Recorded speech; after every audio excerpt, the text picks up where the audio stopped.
don't have to be like this.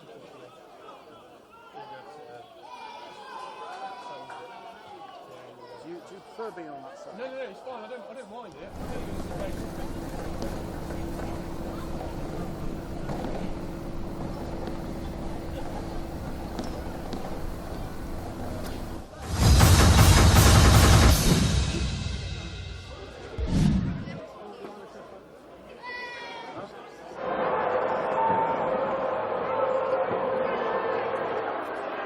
Bagwell. Matt Elliott. Inside the 22 they come. Landry. Wicks. A little bit of space opening up. And it could be here for Chris Wash. And a wonderful try to open the scoring for the number 9, Adam Bagwell. Superb stuff next to Hugo Southway's applauding next to me. That is an absolutely outstanding try. Team try.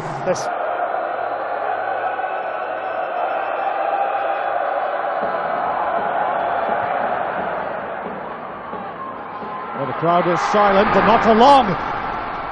Well, the Hartpury fans were right behind that kick and they were silent, but it must have creeped in at the death. But regardless, Hartpury reduced the deficit to 4 points.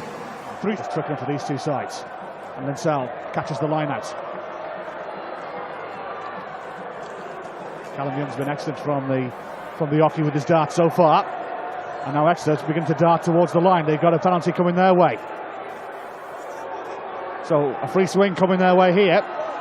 And a good heave-ho. And a good heave-ho as well. 5 metres out. They're going to score. They're going to go over. They are!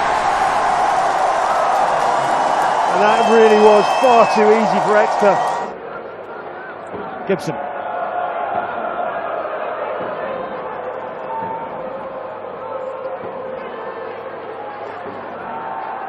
Still in play for Alex Gibson. And giving opportunity here for Seb Negri.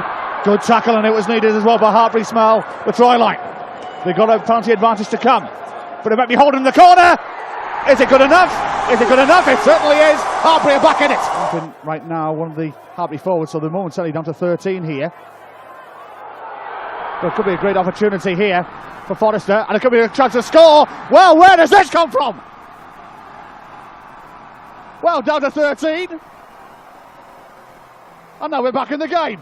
McAlshith, I think, is a scorer. Hartpury are back in it.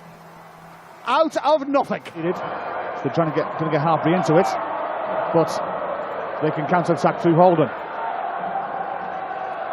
Cochrane, back to Holden.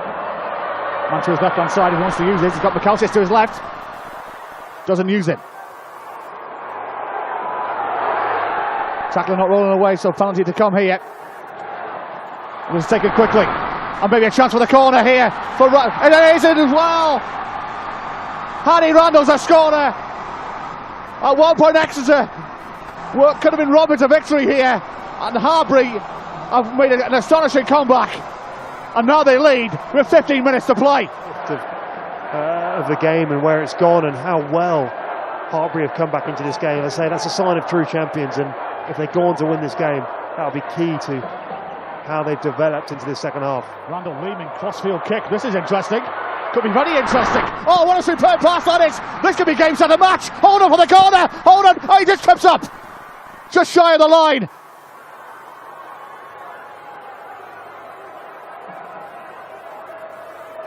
They continue to drive forward. Hartpury maybe feeling they got one hand on the trophy here. You talk about vision from Sam Leeming, but the execution outstanding as well. Forrester.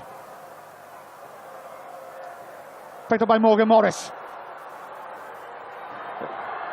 Try saving tackle once more, but for how long?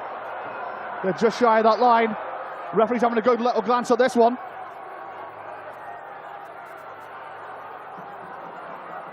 Penalty coming Hartpury's way.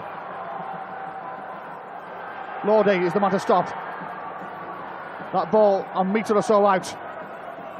Randall. Try. He's over. And that could be that. Landry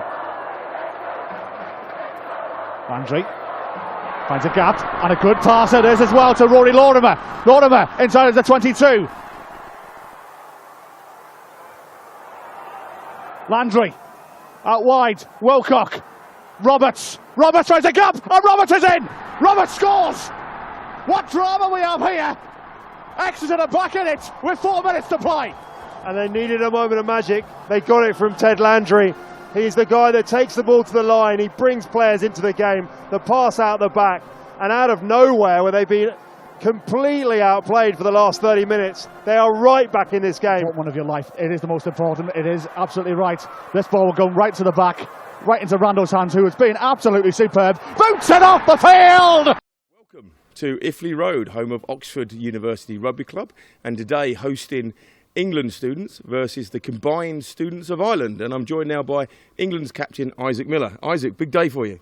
Yeah, look, the boys are absolutely buzzing. I mean, we've had 5 days together, but we've gelled really well, and yeah, we're just excited to get going now. And you popped down to see the final down at Twickers as well as a unit, and good one to watch, yeah? Yeah, what a match. I mean, fair play to Hartbury sticking in there. I think at half-time you would have thought Exeter were taking that away, but they've had a great season, so fair play to them. It was a great match to watch, yeah. Excellent. Now, today, obviously you've only been together 5 days, but there's been a lot of training sessions before that, and you feel that you're ready for this, or is it just a warm-up for France? Yeah, no, absolutely. This is a massive test for us. This is absolutely huge. We're here to win. We've come together really well. There's still loads to learn, but yeah, really impressed with some of the stuff we've put together, considering the amount of time we've had together. Excellent, well done. And joined by Mike Orris, your assistant coach here today. Looking forward to this? Yeah, extremely. Yeah, it's been, as Isaac says, it's been a good week. We've pulled the boys together, and we're just interested to see now how they go out and perform.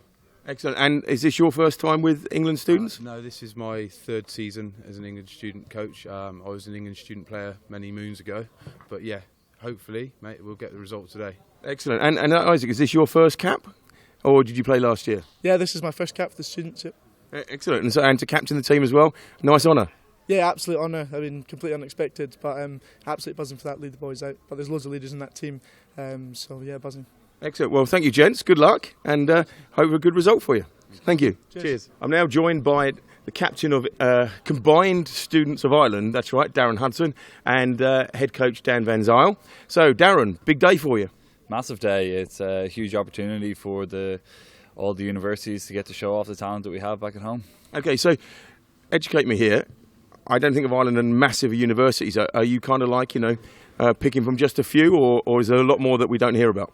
Oh no, there's a lot more. So we've got people from smaller institutes, myself from a small college just outside of Dublin, but then we've got those bigger clubs, the UCD, or the colleges, the UCDs and the Trinities and the UCCs. Right. And is this your first game this season?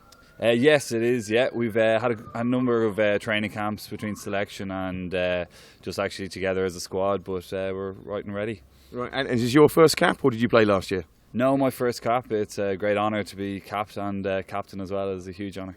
And what should we expect today? Fast flowing? Yeah, well, we got the track for it out here. It's lovely and fast, a nice dry day, so there's no excuses. Excellent. Now, Dan, you had the lads together for a week or so now, and you feel it's all coming together? Yes, we had 2 days training Thursday and Friday, and hopefully all the plans that we have we can put into place today.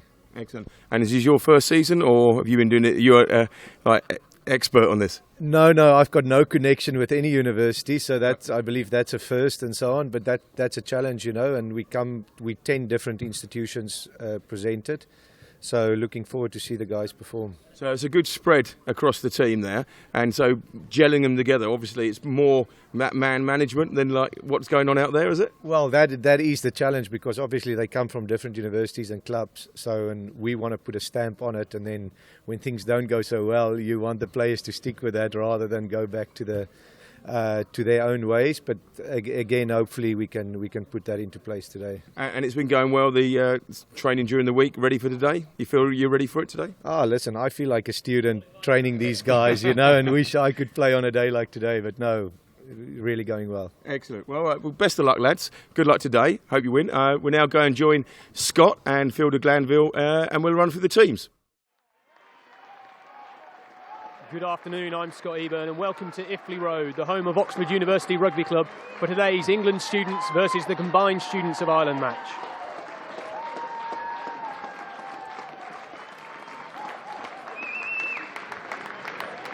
And this afternoon's match officials. A beautiful day here in Oxford. Ladies and gentlemen, as is tradition, we now have the national anthems of The crowd will now stand for the national anthem of both countries.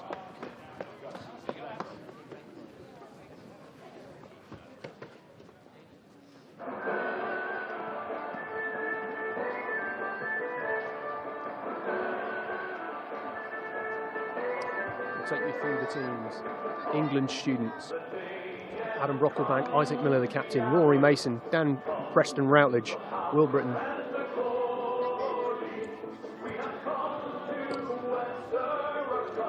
You missed out there.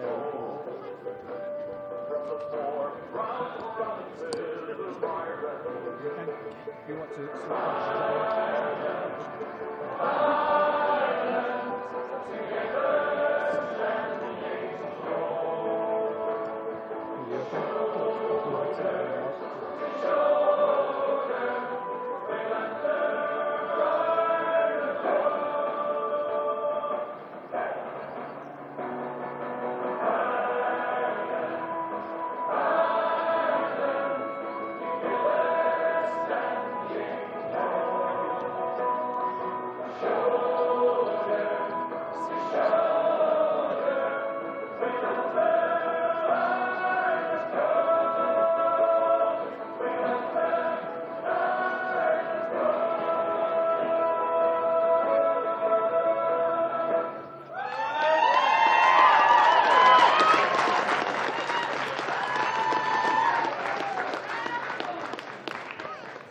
Ladies and gentlemen, please remain standing as we have the national anthem of England.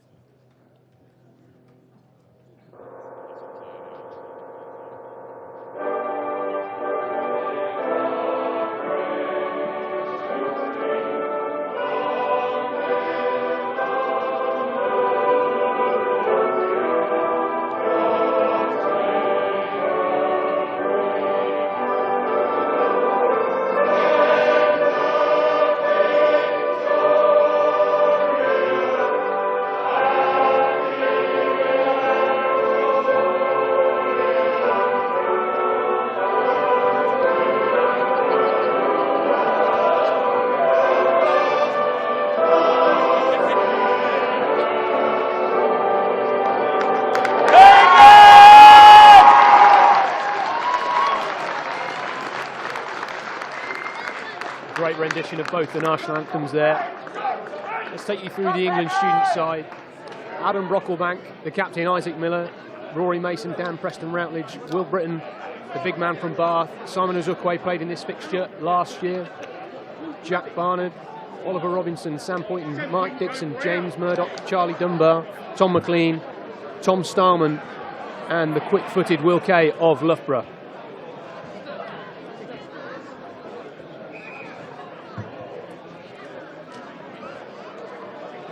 And the boys in emerald green this afternoon: Tony Cusack, Conor Maguire, Colm Scahan, Ben Mitchell, Jack Dwan, Jack Burke, Bailey Falloon, Luke Cahill, Nick Peters, Matthew Gilsman, Josh McIlroy, famous name over the Irish Sea, Carl Dixon, Kevin Slater, Brian Mollen, and the captain at fullback, Darren Hudson. 5 players in that Irish lineup who played in this fixture last year. And I'm delighted to say I'm joined on commentary today by former Bath and England captain and now student RFU representative to the Rugby Football Union Council, Phil de Glanville. Phil, thank you for joining me today. What do you expect from these two sides? It's a pleasure to be here. I know the England students team haven't had a huge amount of preparation time, so it's going to take a bit of time for them to kind of get into the pattern of play. So first game for each. So there's going to be a little bit of rustiness to begin with, but it's a cracking afternoon. If you can't play rugby on a day like today, then you can't play anyway. A bit of a bobbly pitch here at the Oxford University Rugby ground. We've already seen Will Kay in the red boots looking to strut his stuff down this near touchline. In this fixture 12 months ago, England ran out 57-30 victors against Ireland at Trinity College in Dublin, a high-intensity game which was full of running rugby. And I expect, based on these early encounters, we'll see some more of the same today.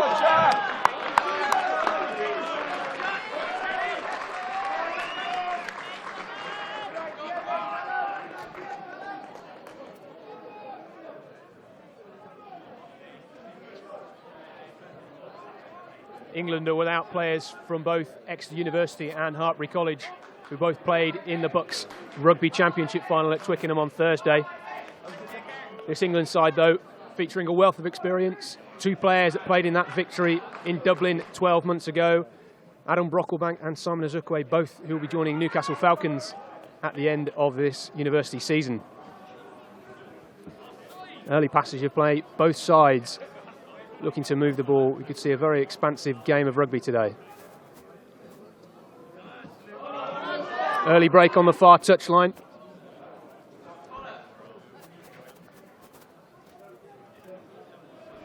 A typical early spring game here today. Beautiful blue skies, a hard running pitch.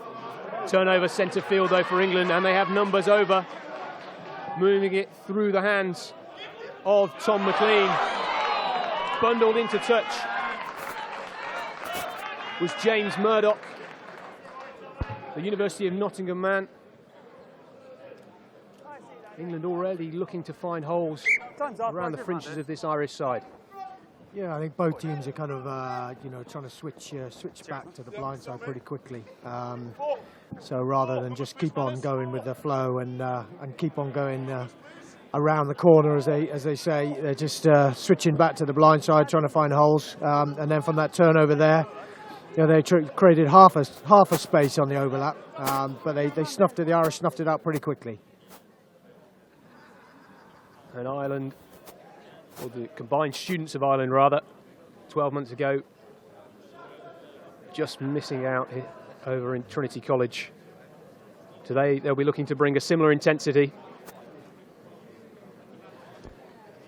This England student side only assembling here in Oxford on Wednesday of this week.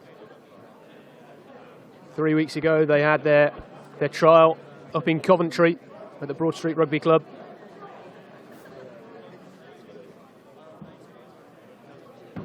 Judging by their Twitter feed, they've had a great weeks of training, led by the Bath University rugby coach, Aaron James. We've seen how they've played this season in the Bucks Super Rugby League, so expect fast play from the boys in white today. Yeah, there's we've been playing 5 minutes and the ball hasn't even been kicked once, and that's the way both teams will have a go at each other. And say, on a beautiful day like today, they'll run each other into the ground, I'm sure. Great for this crowd of 1,000 or so. Pulled in from all across the country. Strong line-out ball from Conor Maguire, the Irish hooker. Again, Ireland looking to switch the point of attack. Good defence from England, though. Crashed up into contact by Jack Burke, the Dublin University student, vice-captain for the boys in green today. High into the blue sky by Nick Peters, well taken by Murdoch.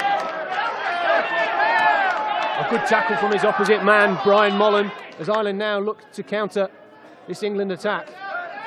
Secured though. Isaac Miller, the captain, popping up midfield there, shipping this out. Good ball from Starman and Will Kay. A kick to nothing in the end. But it's still centre field here for England. Again, an up and under from Tom McLean. A good take by the captain Hudson for Ireland. Frantic passage of play here. Both teams trying to keep the ball moving. Big crush upfield from Tony Cusack. You saw him play in this fixture 12 months ago. Okay, with some time. Taking into contact, but snuffled by Brian Mullen of Ireland. And that's a penalty to England, just outside their 22. Taken quickly, though, by Sam Poynton, the Loughborough scrum half, wearing the number 9 of England today.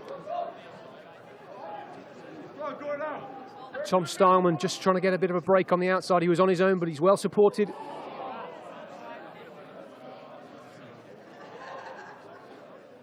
Already some frantic passages of play England looking to get their paceman onto the ball. Brocklebank there, the big man from Durham. You can see why he made his Newcastle Falcons debut in February this year. Lovely little hitch kick from James Murdoch on the left wing. A flying attempt at a tackle there by Ben Mitchell, the Irish number 4.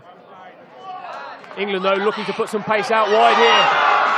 And they're going through the middle. They're Tom McLean, and Tom McLean's on his own. Can he get there? No, he's taken down 15 metres out from the Ireland try line. England calling for reinforcements. Ozukwe taking it up from the back of the ruck. He's looking for an offload, and he gives it to the captain, Isaac Miller. He's grounded by Mitchell. A great break from England's outside centre, Tom McLean. Play just beginning to steady slightly. 10 metres out. Dixon with the ball out wide. Doesn't go to hand, but the referee has called it back for a penalty to England.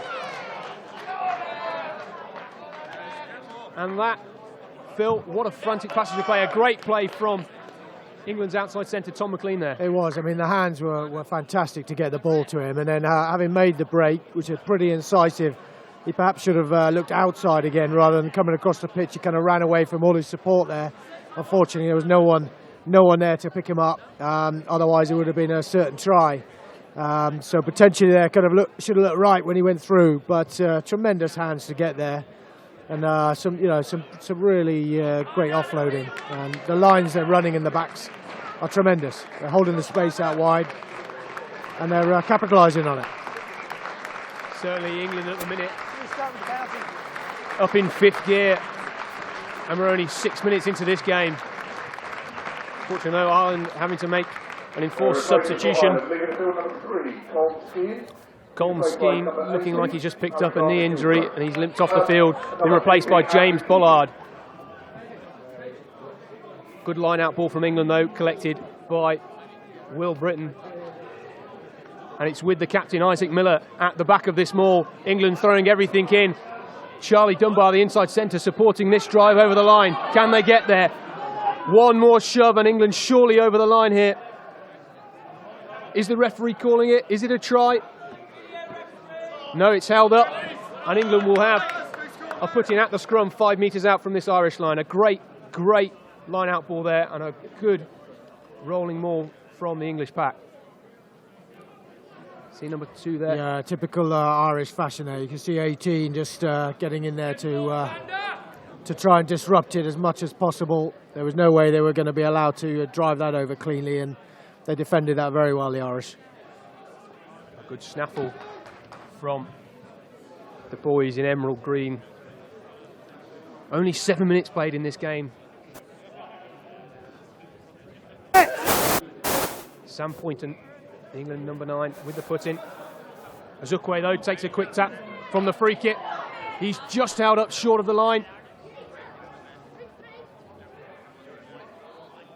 England looking comfortable to play it through the forwards at the minute. Again, crashed up. Inches away from this Irish line. There's a massive overlap on the right, if they can see it. Massive overlap. And now they look to use it, but he's going to go on his own, and it's Dixon, the England fly half, who gets first blood in this game.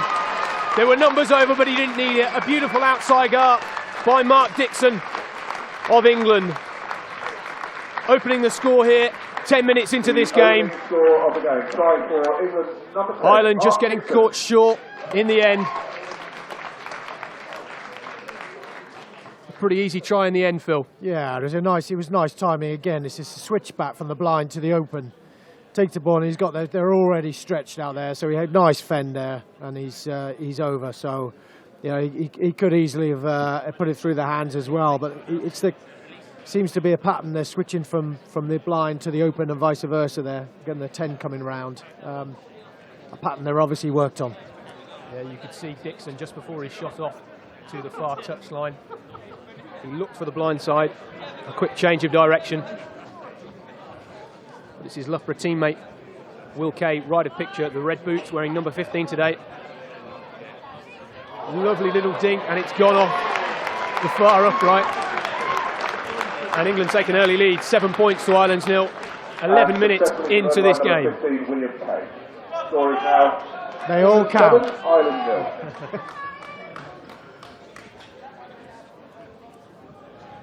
You could not have a better day for it here. Barely a cloud in the sky down in Oxford. Well collected from the kickoff by Tom Starman, the Oxford University student, the only Oxford University student in this English 23 today. And a good tackle and chase by the try scorer Mark Dixon there. But Ireland have collected it, and they're going down that far touchline. Fumble in the tackle though. But it does look as if they were running to touch. So England will have the throw in at the line out, 30 metres out from their own try line. Great tackle by Dixon there. Charging down on Cahill, the Ireland number 8. Just bundled into touch. And they took that line out quickly, which was good to see.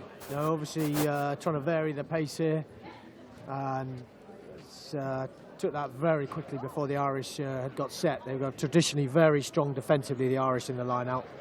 So clearly the plan is to get it in and away. Here we're going to go the same again. You know, straight in, straight out. Very quick ball off the top from Will Britton there. Try and put Will Kay in, but a bit of a fumble there between Dixon and Kay. And it's a knock on to Ireland now with a chance to gain some possession. And Kay was coming in at a tremendous pace into that line, and he saw a very physical green jumper ahead of him and kind of pulled out a little bit, I think. Stability. Pass perhaps should have gone behind him. Will Kay, the gas man from Loughborough, saw him score 4 tries in their quarter-final victory during the Bucks Rugby Championships a few weeks ago. Still only 18, the youngest player in this England squad today, formerly of the Saracens Academy. And he's already got 2 points to his name after converting Mark Dixon's try in the 10th minute. But it's Ireland with the put-in at the scrum, on halfway. Good attacking platform here. Their backs perhaps looking slightly flat. Be interesting to see what they can do here, whether or not they come down this short side. Yeah, both centres are standing flat next to each other. There's definitely something on. Right, they play it out there back to their fullback and captain Hudson. Hudson puts his left winger Josh McIlroy with the ball in hand, and he's still going, marching towards this England 22. Quick ball for Peters. Playing Mitchell, crashing it in to this English forward. Again, another little outside break, just breaking the tackle there for Loon. Ireland now centre field, just outside the England 22. Their 10, Gilsnan looking for a ball carrier. Big clash there. Jack Dwan from Ireland. Gilsnan loves putting the ball in one hand. Perhaps should keep it in 2 hands, give himself a bit more option.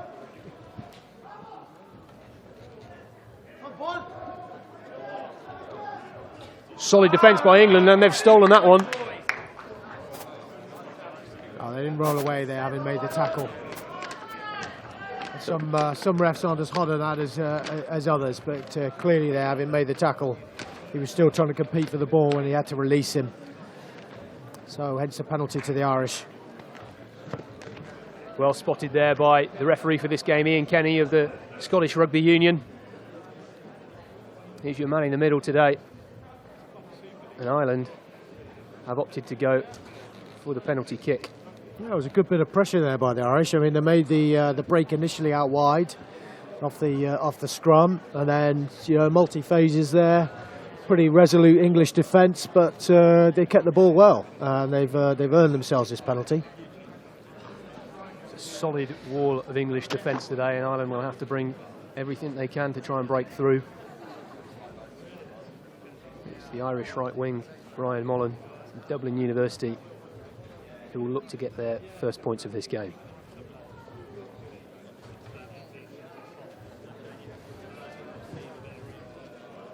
Struck that nicely, and that's Ireland's first point of the game. Brian Mullen there. 16 minutes played in this game. England leads 7 points to Ireland's 3. Some big clashes already here in Oxford. Brian Mullen. Score is now England 7, Ireland 3. As Dixon, the try scorer, looks to get us underway. Potential hint of fumble forward from Ireland there, and it is indeed. Kenny, the referee, has called it. And England will have the put-in at the scrum through Sam Poynton. Two big packs going up against each other today.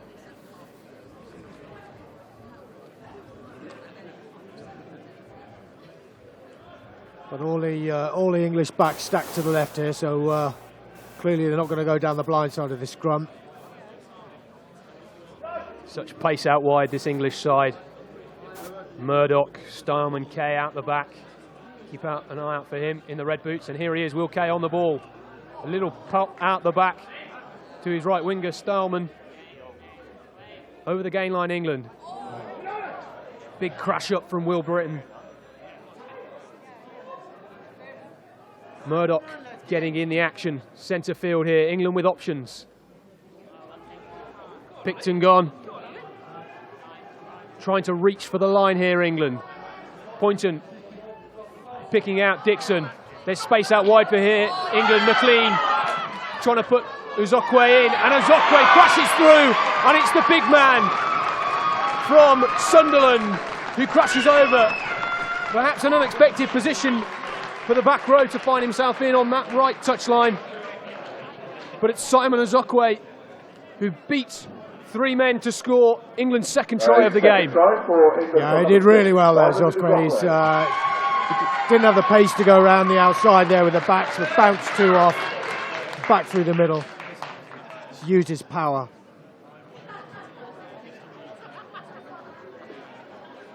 McLean giving a good pass there. He boshes off. McIlroy does Uzokwe and breaks through another 2 defenders. And you wouldn't want to stop that man from 10 yards out. No, he's a powerful man, isn't he? One of 2 survivors from the England side who beat Ireland 12 months ago. Uzokwe, as we mentioned earlier, will join Newcastle Falcons on a professional contract at the end of this university year. And only 18 minutes into this game, you can see why.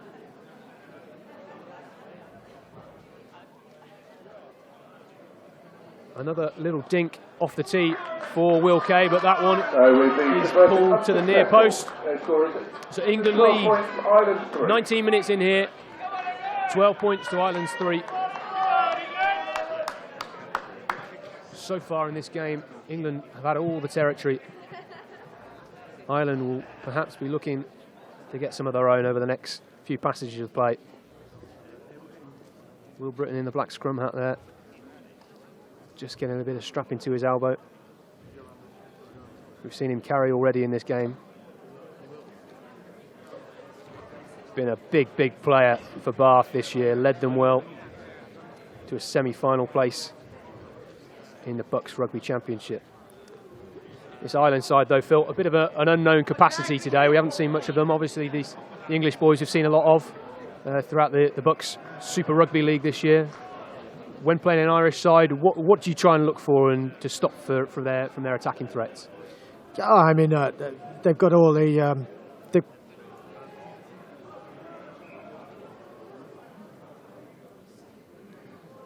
they've got all the Irish traits, and Irish university rugby is tremendously strong, and they'll be very physical. I'm surprised we haven't seen them maul actually yet.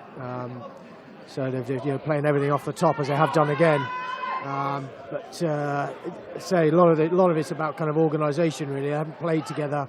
When you've got coming together from so many different universities, you've got to gel as a team. That's the most effective thing. And certainly England look a little bit better organised in terms of what they're doing than the Irish at the moment. Perhaps surprising, seeing as the Irish side has 5 survivors from this fixture last year, also featuring 7 players from the Dublin University side. England, good steal, centre field. Now looking to attack down this short side. Bit of a wayward pass from Sam Poynton. Taken into contact though by Preston Routledge. Routledge, a Leeds Beckett man. And a attempted touch finder. Yeah, that was a little bit of nothing else to do, so let's kick it. You'll be disappointed with that. They've been playing well at keeping it through the hands and going through the phases. So bad decision by him and bad execution. It's certainly a great day to keep the ball in hand. Fairly still down on the pitch, a slight breeze, but a beautiful hard pitch. And some great spring sunshine in Oxford today. Maguire for Ireland with the throw-in. Looking to play it around the back to Gilsman. And they put their left wing in. McIlroy's gone and he's passing it down the right wing. And it's going to be Mullen who goes in the corner. Mullen, a great bit of backs play there. They carved straight through the white defence. And England couldn't do anything about that. McIlroy cutting in on the halfway line through the hands of the captain Hudson, and it's Brian Mullen who scored with a good finish in this near right corner. And that was beautiful hands by Gilson. He just delayed the pass there. He held it up as the 10. Beautiful hands. Just waited the option. He put him through the space, and then they finished that off fantastically. Great step by McIlroy there as well. And interesting to see that was the first time Gilson had the ball in 2 hands in this game. And it certainly made the difference and just gave him a bit more time to try and put McIlroy through that hole. It did. He waited. His timing of his pass there was perfect. He had 2 options, and he chose the right one there. It was delightful hands that was. So Brian Mullen, the Irish right winger here, with a unique opportunity to convert his own try from this near touchline.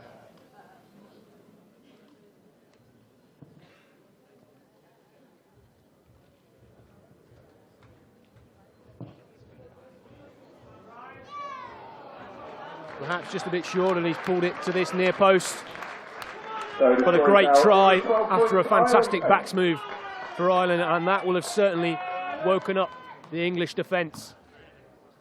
No, that was about as good as a first phase try as you'll see. It was fantastic. Absolutely beautiful indeed. Dixon sending it high. Chased by Barnard and Robinson. Oh, break through the back of the ruck by Falloon. Just fumbling as he tries with the offload. But potentially looks like he might have hurt himself as he went to ground there. 22 minutes played in this game then. England lead 12 points to Ireland's 8. And England will have the put in at the scrum. Just inside the Irish 10-metre line.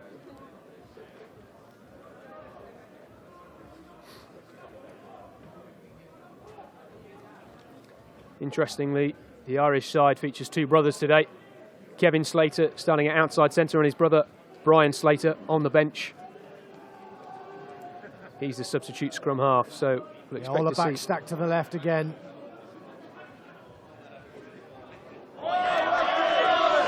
Good defence from Ireland there. England had men over, but they couldn't get it outside the hands of Tom Stileman.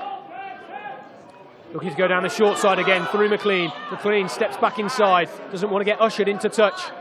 He's supported by Murdoch. Britain crushing it up there. What a good snipe there from Sam Poynton of Loughborough. Wearing the white shirt of England today. But it's a steal and a great left hack by Ben Mitchell, the Irish slot. Wilke with a bit of time, he'll back himself in this situation. And he does, showing the wheels from his red feet.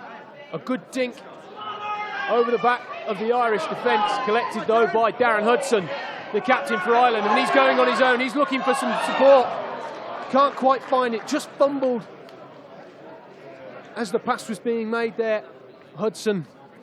England, though, perhaps just a bit of time to relieve some pressure. With a chance to clear it straight into touch. But it's charged down. Poynton's box kick charged down there by Tony Cusack. The Irish front row. And the Irish crowd here at the Oxford University Rugby Ground starting to get a bit more vocal. Yeah, you couldn't take your eyes off that, could you? England seemed to be in control with the phase play, and then good turnover by the Irish, and then absolute chaos from then on. So, it's, you know, kicks and charge downs, just what the Irish love. Exactly what they love indeed. Well read by Tony Cusack. England, though, with a 22 dropout. Perhaps Barnard there, guilty. Taking the man out in the air. Nothing more, just perhaps a little bit late with this challenge. Ireland will have the penalty, and they have opted to go for the posts. Slightly surprising there, Phil, he's not seen a card. Yeah, I would have said that would have been a yellow, to be fair. I mean, obviously he knew he'd made the mistake coming too early, so he held him and didn't drop him, but definitely took him out in the air. He's still lucky to be on the pitch, I think. Perhaps didn't see any of the Irish complaining about it. I think close indeed. I think perhaps the referee Ian Kenny just giving the benefit of the doubt on the basis that he didn't land head first, but we know that's a contentious area in the game at the minute, and Jack Barnard will look to try and hide away perhaps for the next few minutes. Brian Mullen straight in front of the post here, 40-metre kick.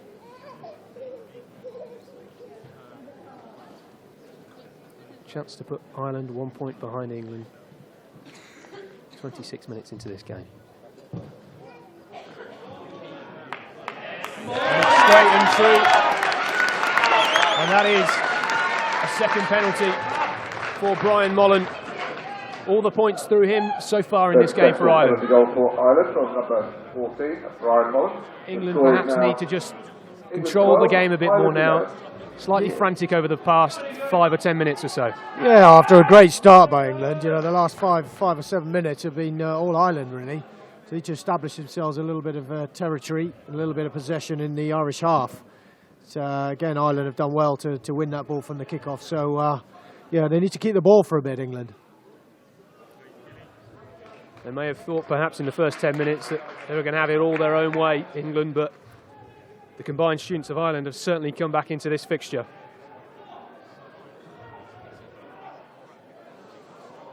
A rash throw from Miller there, and it's collected by Ireland's Mitchell. Perhaps a bit of lack of communication at the line-out for England. Ireland, though, taking it up through the hands of Jack Burt, their vice-captain today. Gilsnan looking for the space out wide. Ireland have a man over. Hudson rubbering it through. Rouquet under a bit of pressure here.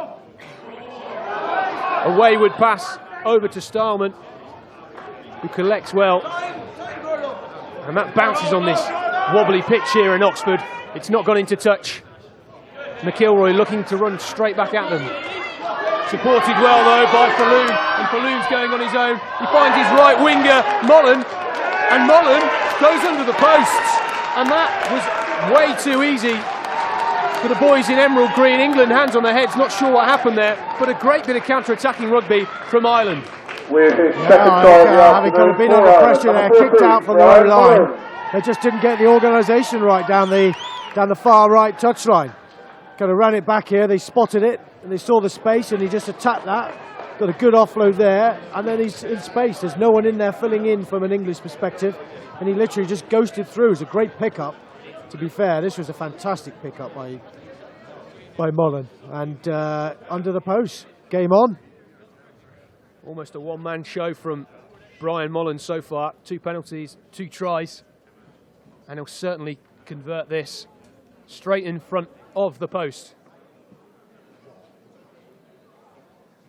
A great step by Bailey Falloon, the Irish back row. Commentators curse, Mullen's missed that one. Still a great performance so far from him. Ireland lead 16 points to England's 12. A fantastic bit of counter-attacking play. We've seen them off the set piece, first phase, Ireland, through the backs. And now we've seen them going straight across the pitch from deep. England scratching their heads at the minute, can't believe how this last 10 minutes has gone. Yeah, and the Irish have definitely got their gander up, that's for sure. They've been playing really well the last 10, executing well, and they're keeping the ball, and obviously decided to kick it from deep now, put the English under pressure. Great take from Dixon though. Perhaps not come off his foot just how he'd like. Almost collected by the big number 8, Ollie Robinson for England. Ireland though, certainly have their heads up now. Matthew Gilsman there, fly half, certainly coming into this game. Seems to have more time on the ball as we get closer to half time. Again, the ball in one hand from Gilsman. Constantly changing the point of attack, England. Good offload from Mitchell back to his scrum half, Nick Peters. A good little break around the fringes. England will need to shore that up. Taken into contact there from Andrew Keating. The big front row replacement came on earlier in this game for Con Skean. Well picked up by Josh McIlroy, the Irish left wing. We've seen his fast feet already in this game. Another great break from the big Irish lot, Jack Dwan. Gilsman looking for some support. He's inside centre, Dixon goes on his own, and they're now in to the English 22-metre line. England though penalised at the ruck. Ozokwe, the try scorer earlier on. Yeah, well, they're doing really well, the Irish. They're just doing these short little passes into the gap. So they're running hard at the player, and it's dropping a little short pass right at the last minute to someone coming at pace, right off their arm. So they're not going wide. They're just attacking almost through the same channel, and that is reaping dividends for them. They made 2 or 3 breaks just in that passage of play alone. And the English just need to just squish together a little bit. I think they're getting a little bit stretched in defence, giving them that space in and around the rucks for them to exploit, and the Irish have done it very well. England will certainly be looking for their leaders, the captain Isaac Miller and Will Britton, to try and shore up that tight defence around the fringes. Brian Mullen, a chance here to extend Ireland's lead. 32 minutes played in this game.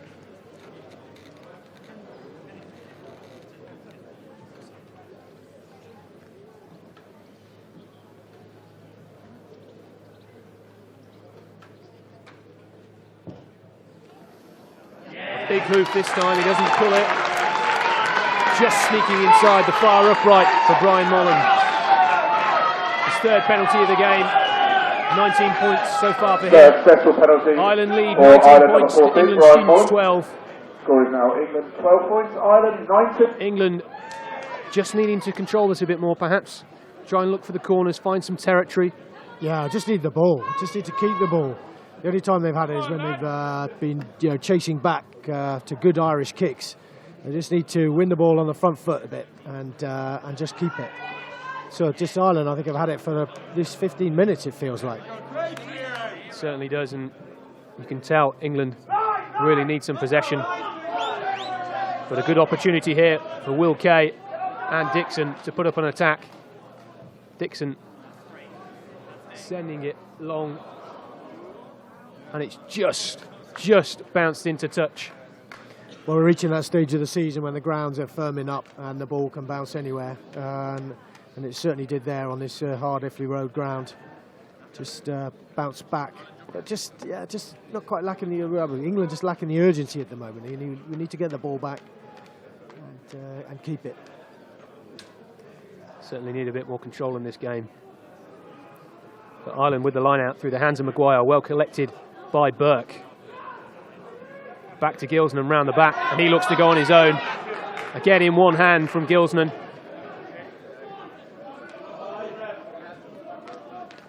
Ireland with the overload on this near touch line. Scrambling their way through via Falloon. But he's been penalised.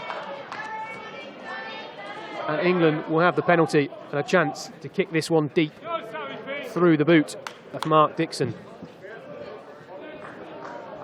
So England will have the line out, 30 metres out from the Irish try line. 34 minutes played, 5 minutes left in this half for England to try and get back on level terms. Smooth line out ball there, crashed straight up by Charlie Dunbar, the English number 12. And Poynton finds Robinson. England though still pressing, but it's Murdoch with the feet, breaking through a hole just the side of the ruck there. Robinson seems to just be a bit snaffled there, and England have the penalty, and he's looking to go quick, Robinson, and Robinson's going on his own, and he scores. No. Pulled him back, the ref pulled him back. Brought him back. Yeah. That was just what they needed. You know, off the top line out from the penalty, send Dunbar straight up the middle, and then get the two guys around the corner. It was just what they need. Oh, having said that, he just hooked it horribly. Hooked the penalty horribly. And Mark Dixon, who scored the first try in this game, the English fly half, looks perhaps like he just needs to settle himself here. Needs a bit more ball in hand just to try and control his nerves. This is a great break through the middle from James Murdoch. The English left wing popping up on the right-hand side. Ireland penalised from coming in from the side there. Look at that, just a rash kick from Mark Dixon. Yeah, he completely miscued that. I mean, it's probably knocked over a few Guinness in the hospitality stand over there. A few of the Irish committee probably a little bit cursing him for that, where the ball went. But yeah, he just came off the inside of his foot, completely miscued it.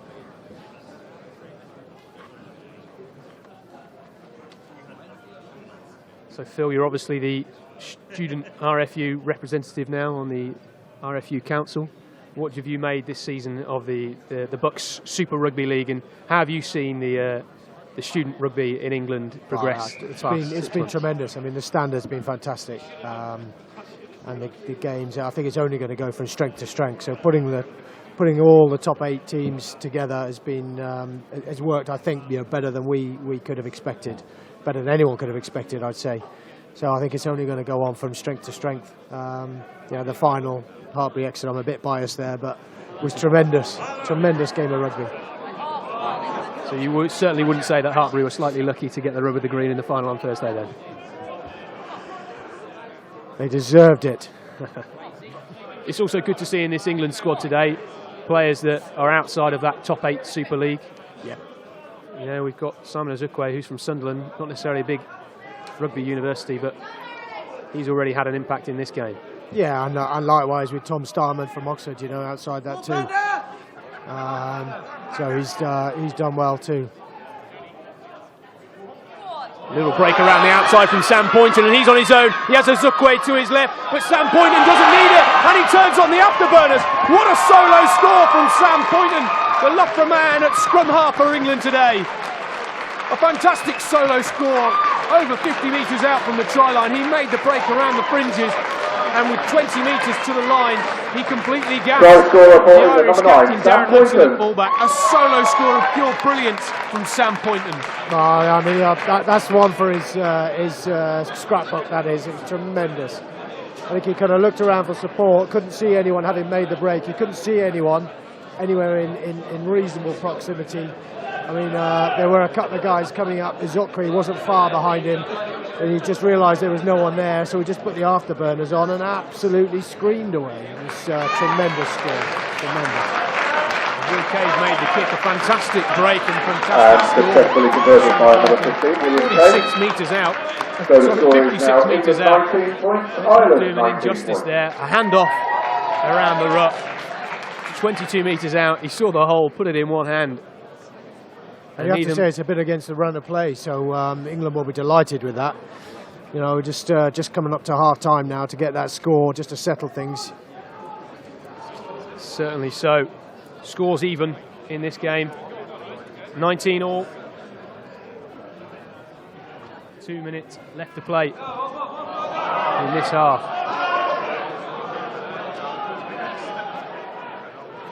Sam Poynton had a fantastic season for Loughborough, and he set this game alight here. Charlie Dunbar, though, for Bath, crashing it up centre field as he has done all season.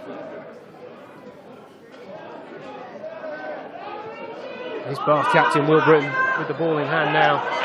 Ireland trying to snaffle this one, as you would expect, and they've stolen it. And they will look to come down this near touchline through the hands of Gilsman and Slater. Slater trying to put Mullen in. The try scorer for Ireland just bundled into touch. And that was a delightful intervention there by Gilson again. I mean, we can see what he's like about carrying the ball in one hand, which he does. But he just came into the line here, which is watch him here. He just comes in beautifully, late, just there. Beautiful hands, creates the extra man. Takes the ball so flat, does Gilsman. But England not clean with their clearance and have given Ireland an opportunity to counter-attack here. Not where they wanted to be. 30 seconds to go until half-time. Crashed up via Bailey Falloon, centre field. Ireland 30 metres out from the English try line. Gilsman putting his captain Hudson around the back. Hudson just breaking a few tackles there. And his forward reinforcements come in. Cusack looking to go down the far touchline. Gilsman not quite sure what to do there. He was left stranded. Perhaps put his left winger Josh McIlroy in a difficult situation here, but he does well to keep in touch. Unfortunately not so. He knocks it on in contact. And the referee has called for half-time here in what has been a very close contest. We've seen 3 great tries from England, and from what has been a fantastic performance from Ireland's right winger, try scorer and penalty taker Brian Mullen. A very close contest indeed. We saw England start the half very strongly, Ireland taking 15 or 20 minutes to come back into it, but it was that middle 15-minute period in this first half where they took the ascendancy. And the scores as we go into half-time. England students 19, combined students of Ireland 19.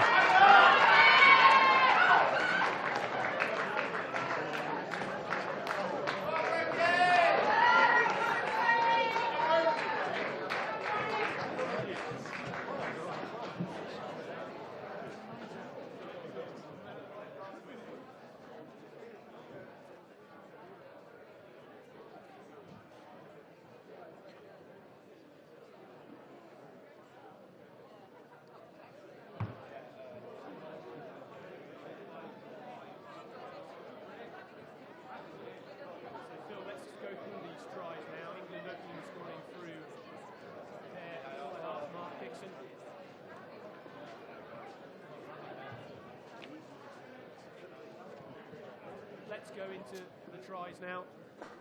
There, England fly half, Mark Dixon opening the scoring with a nice little individual break from inside the 22.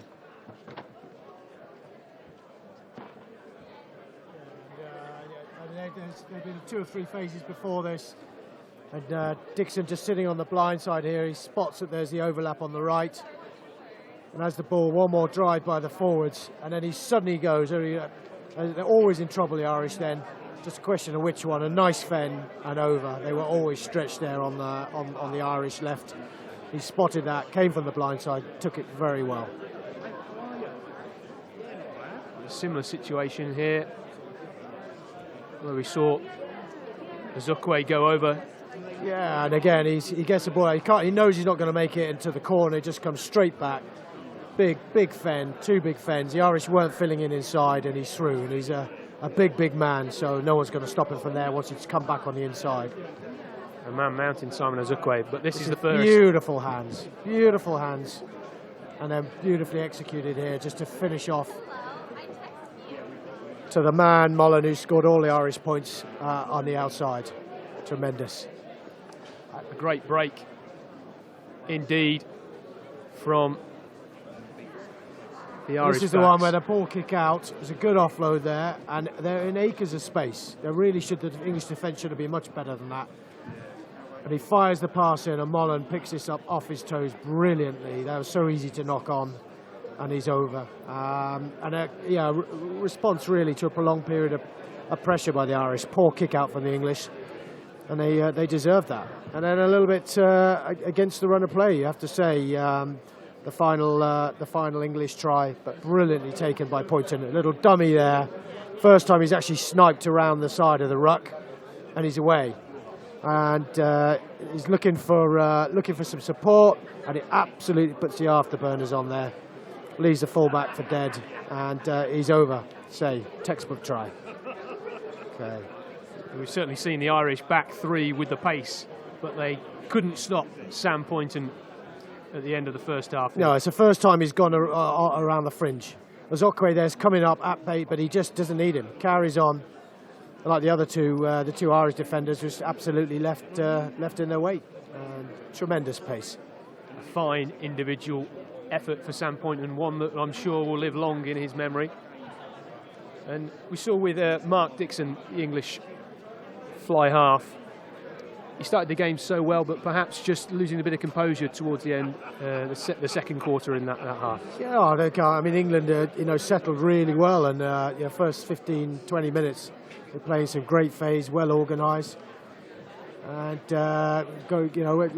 playing some really good stuff. And then the Irish kept the ball for 15 minutes or so, and the English mistakes kept on giving the ball back to them, and just deserves to their scores during that period. And then the final try by Poynton there, I say, a bit against the run of play. They'll be delighted to go in, I think, England level, because really the Irish had a purple patch, as they always do. They always do. A complete onslaught 20 minutes into this game. And Dixon's opposite man, Matthew Gilsnan, we've seen him opening up this English defence. So what do you make of his carrying the ball in one arm? What advice would you give to him? I mean, he's quite unusual, isn't he? He looks a little bit chunky for a fly half, and he's got the ball in one hand. He's doing the kind of old school, might give it here, might give it there, but with the ball in one hand, it's not that. It's pretty obvious where it's going to go. But his timing of the pass is stunning, and he's holding the ball right until the English defensive line, and then putting people into gaps beautifully. So he's not afraid to take the ball up and to hold on to that ball right up to the English defensive line. Quite a lot of fly halves these days will pass the ball too early, and they'll be kicking it back, passing the ball too early from the line. Whereas he's taking it right up into the heart of the English defence, which makes it so hard to defend. Although he's a little bit untraditional, he's certainly exploiting gaps all over the place. Certainly, Matthew Gilsnan has great timing and has set his outside backs alight in this first half. And who are you looking forward to watching in this second half? Anybody that's going to potentially change the game for either side? Yeah, I mean, I'd like to see Zokwe come into it a little bit more, carrying the ball. He's clearly a very powerful guy. And the backs, the English backs have generally gone, used the outside channel. Everything's attacked through the outside channel. So maybe from an English perspective, let's have a little look around as Poynton did then, around the fringes of the rucks. Get a few little guys coming in there. The Irish have been attacking, conversely, that channel very, very well. With these little pop passes, just literally half a metre from one to another, right through the heart, the core, if you like, of the English defence. It's a great game to watch and evenly poised. So I mean, probably going to get to the stage where fitness is going to start kicking in. It is a reasonably it's not too warm, is it? By English standards, it's warm, but nice, beautiful sunny day, and both teams are throwing the ball around a lot. So fitness is going to tell towards the end, and as people get fatigued, get a little bit less organised, a bit more disorganised, it'll just come down to a lot of that in the end, and the team that stays on their feet and hangs in there organisationally wise the longest will probably be the one that wins. Certainly a very challenging second half approaches for both teams. The first half concluding England 19, Ireland 19, so all level at half time.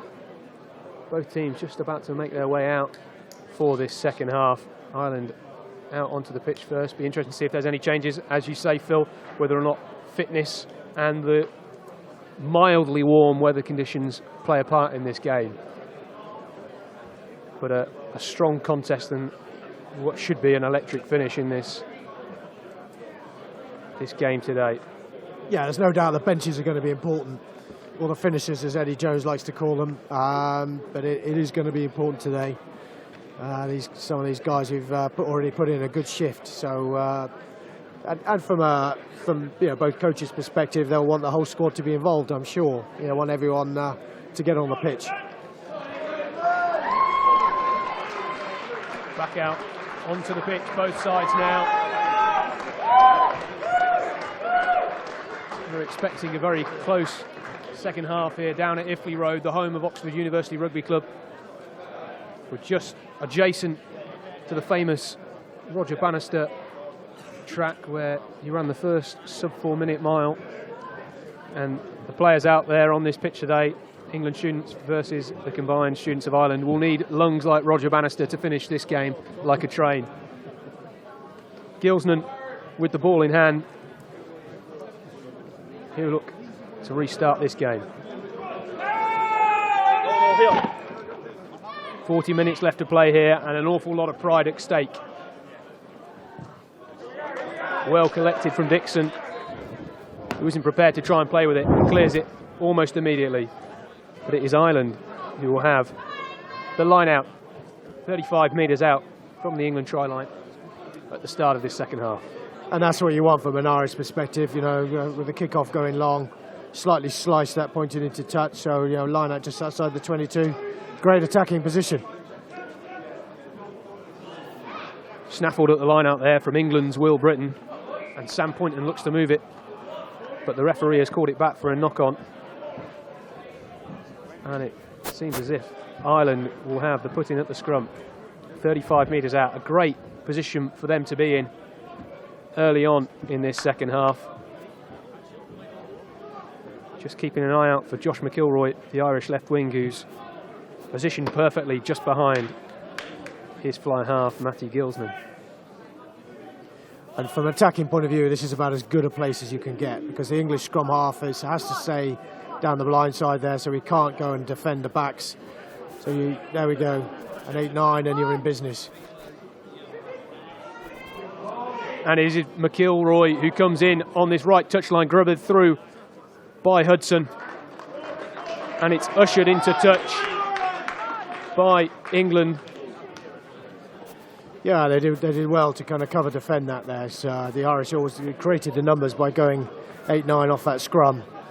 And the English defence actually managed to hold it pretty well. Quick line-out throw there by Isaac Miller, the captain, straight into the meaty palms of Will Britton. But it's turned over by Ireland, and Gilsnan looks to send it wide via Slater. And in the left-hand corner, could we see a try here for McIlroy, but he doesn't get in there. Well tackled by Tom Starman, the Oxford University man, on the right wing for England today, showing why this is his home patch with a fantastic tackle in the corner. And I do know his father is here watching him. He'll be very proud of that. Will Steinman actually played in the Oxford team with me in 1990, so very proud man he is today. Very great for Tom Starman.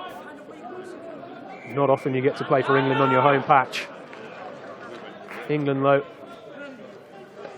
securing the line out there, and they have a chance to clear their lines via the boot of Mark Dixon. Doesn't put a great deal of distance on that. So again, England will be in the pressure cooker just outside the red zone. Isaac Miller, the captain, Loughborough student man. Quite often see him playing in the African violet of Loughborough, but today he wears number 2 and the bright white shirt of England. They will look to march this down the pitch as far as they can, and they have good speed on this now. We've not seen many mauls in this game, but this is superb from England. The big boys, Britton and Azokwe, at the front of this driving maul.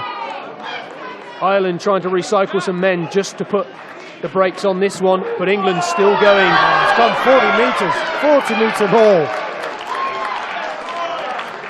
A brilliant passage of play from England, and they don't even look out of breath. The big man Azokwe there put in his shift, as did his other 7 forward men. A great driving maul from England. Just look at this again. Yeah, they just had to be a little bit careful as they break off. I mean, that was obviously clearly pulled down. But the English will just have to be a little bit careful as they break off that maul, that they don't get accused of truck and trailering, as it's called. So re-contacting with the Irish with a ball at the back of the maul where they can't get it. They have to be careful of that. A slight overthrow there from Isaac Miller, and it's collected by Bailey Falloon of Ireland. Ireland now in the hands of Keating, looking to get some metres, but not releasing, and England have the penalty. Expect here perhaps they'll go for the corner. Dixon trying to find some distance on this one. And he does, and he puts that well inside. The Irish 22. Miller will need radar accuracy at the line out here.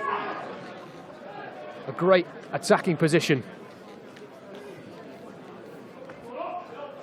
England will look to try and get their backs into this half. We've not seen them with ball in hand yet. The Irish did really well to defend that. They sacked the jumper, the catcher, as soon as he came down. So there's no chance that they could establish the platform for the maul. England, though, still with possession through the hands of their number 8, Ollie Robinson. Looking for some reinforcement. A potential steal there from Ireland. And that is Jack Burke with the steal on the floor in the red scrum hat. Absolutely snaffled that. Yeah, they didn't really react there. England didn't really react and get around him quick enough, and he was on his own. And obviously, once they were, when he's gone to deck down like that, he's always going to be at risk of the ball being stolen. England only 5 minutes into this second half, wasting 2 good attacking opportunities from deep inside the Irish half. Maguire in the blue scrum hat, number 2. Looking for some accuracy here. He sends it long, and it's well taken. A big hit, though, from England, trying to fell the Irish centre, Kyle Dixon. They send it high, though, trying to relieve some pressure. Well taken by Will Kay. The man with the magic feet. I've yet to see him really open up in this second half.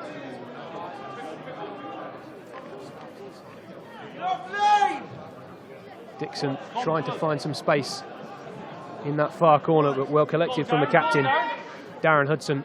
He puts that one up. A good challenge and a solid take from Will Kay. 2 conversions from him already in this game. But Ireland have managed to bundle England into touch. Neither team in this second half really taking control as of yet. A lot of the game in this second half being played in the middle third of the pitch. England looking once again to try and get some territory, as will Ireland via this line out just inside their own half. Well taken by Jack Dwan. Ireland crashing it up centre field now. They have options either side of Nick Peters, their scrum half. A good line break though by Mitchell, just breaking through Azokwe's challenge.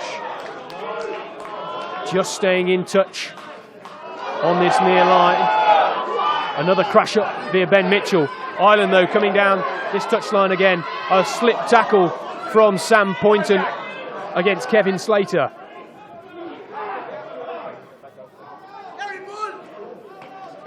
Ireland making some quick yards here in this game. 48 minutes played. England 19, Ireland 19. No scores yet in this second half. A switch back inside from Peters to Maguire. Maguire in that distinctive sky blue scrum hat. But he's penalised for not releasing. Yeah, it was a great passage of play by the Irish there, and well stopped at the end by that turnover. They kept the ball really well. Some beautiful lines. They'll be disappointed then he got a little bit exposed right at the end, because until then they've been supporting each other really well. England perhaps looking a bit lost when they're on the back foot in defence. Yeah, I mean they're vulnerable, that's for sure. I mean the Irish attack is very forceful and making yards wherever it's attacking. We've gone back to the maul again. Saw him from a very similar position 5 minutes or so ago. March 40 metres up this pitch. Miller at the back once again, the captain. Do you know, they've got to be careful because they've broken off. They've got to be careful here. Poynton looking to release his backs through his big inside centre, Charlie Dunbar. Ireland again through the palms of Jack Burke. Look like they've stolen this one. A counter ruck here, a counter ruck there. A bit of confusion at the ruck from both sides there.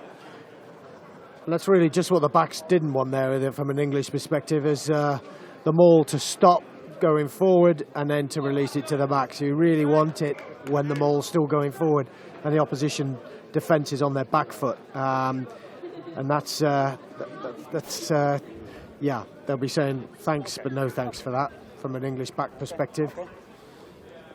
But it is. I mean, the maul is incredibly effective. You know, they've used it twice now. They hardly used it in the first half at all.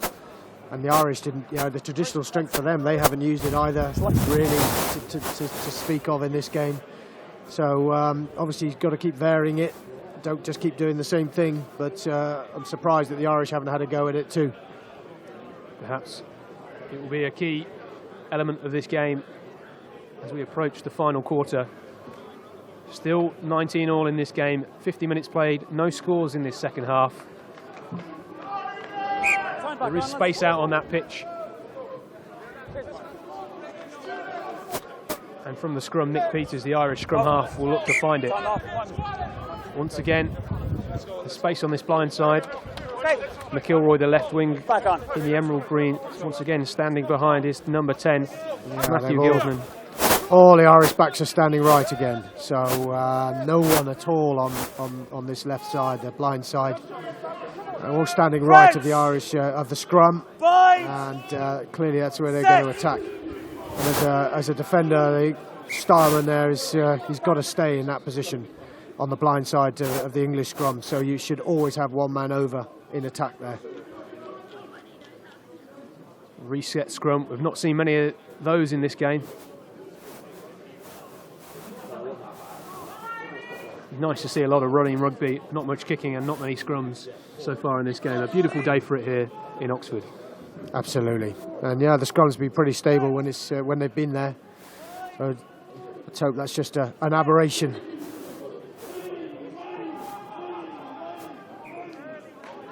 Big heave from both sides. It's Ireland with the free kick and they look to go quickly. I think over the top from Gilsnan. Well marshalled out into touch by the English fullback, Will Kay. Yeah, Gilsnan will be disappointed. That was just a little bit too strong. They wanted that ball just to sit up and stay in field there.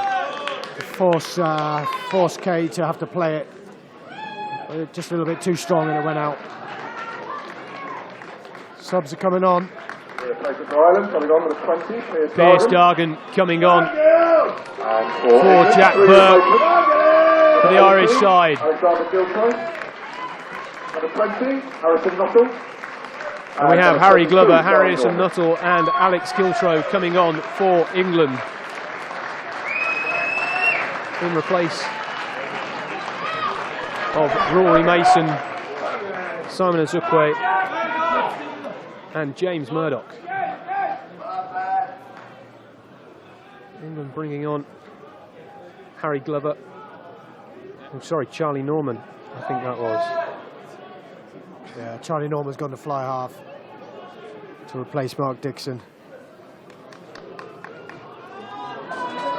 England again with the driving maul, straight through the middle by Will Britton. Noticeable there that the Irish didn't defend that maul. They literally just never created an offside line, so a la England-Italy. They could come around the back there freely. Crashed up near Brocklebank. A great name for a rugby player. But Ireland have won the penalty. England penalised for holding on. Gilsnan will look to kick for the corner, trying to find some territory. Both sides perhaps looking a little bit disjointed in the first 15 minutes of this second half.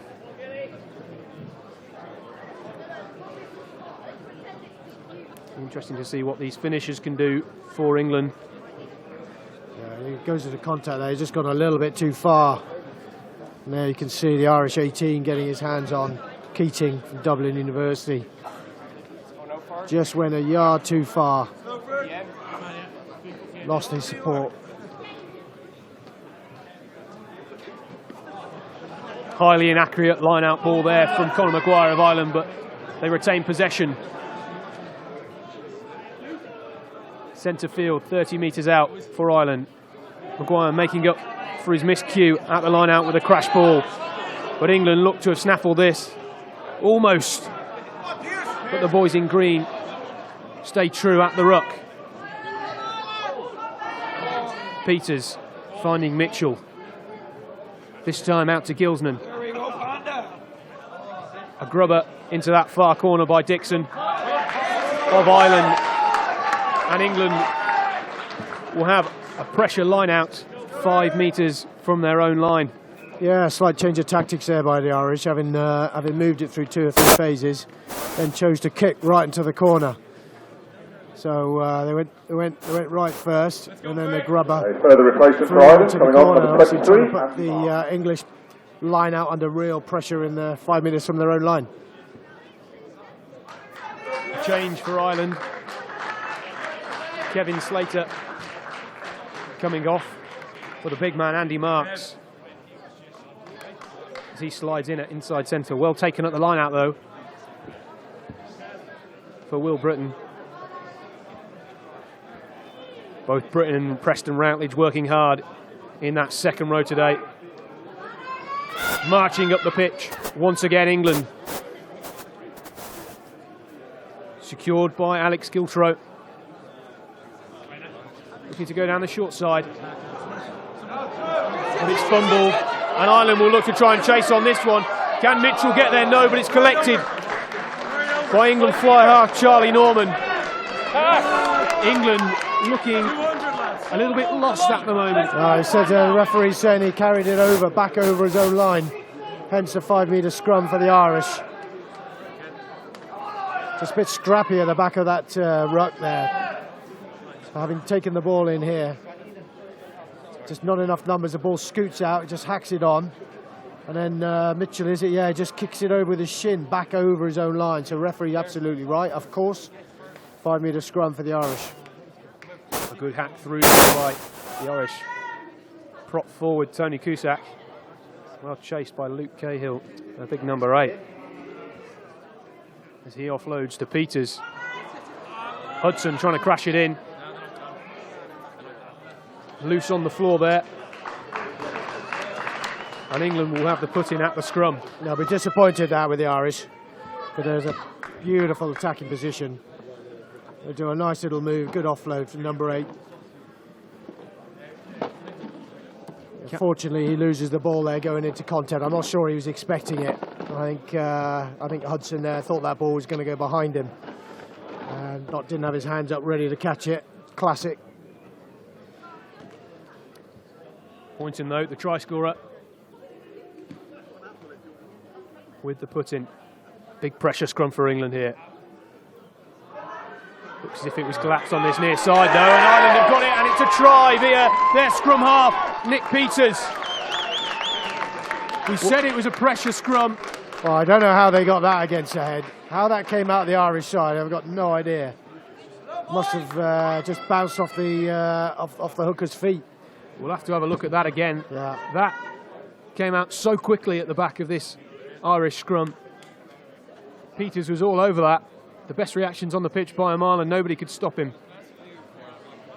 England will be very disappointed to lose that against the head. That close to their line. Everyone was asleep. The English backs were all set up for the clearance kick. And in the end... Well, I think when the ball comes out like that, there's nothing you can really do. Especially, I mean, Peters was so fast onto it and dived in so low. There was no way I think anyone could react to that. Interestingly, that's the first score that we've had that hasn't been by Mullen. Yeah, but he'll have a chance to make it 21 points for himself individually in this game. I won't say it's an easy kick because he missed one in front of the sticks earlier on. Yeah. But he strikes that one true. Brought his kicking boots into this second half. Brian Mullen. His first conversion of the game. An Ireland lead here at Iffley Road. 26 points to England's 19. Norman with his first restart of this game.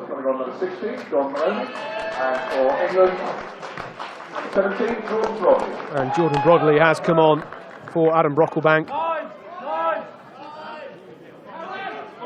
in the English front row.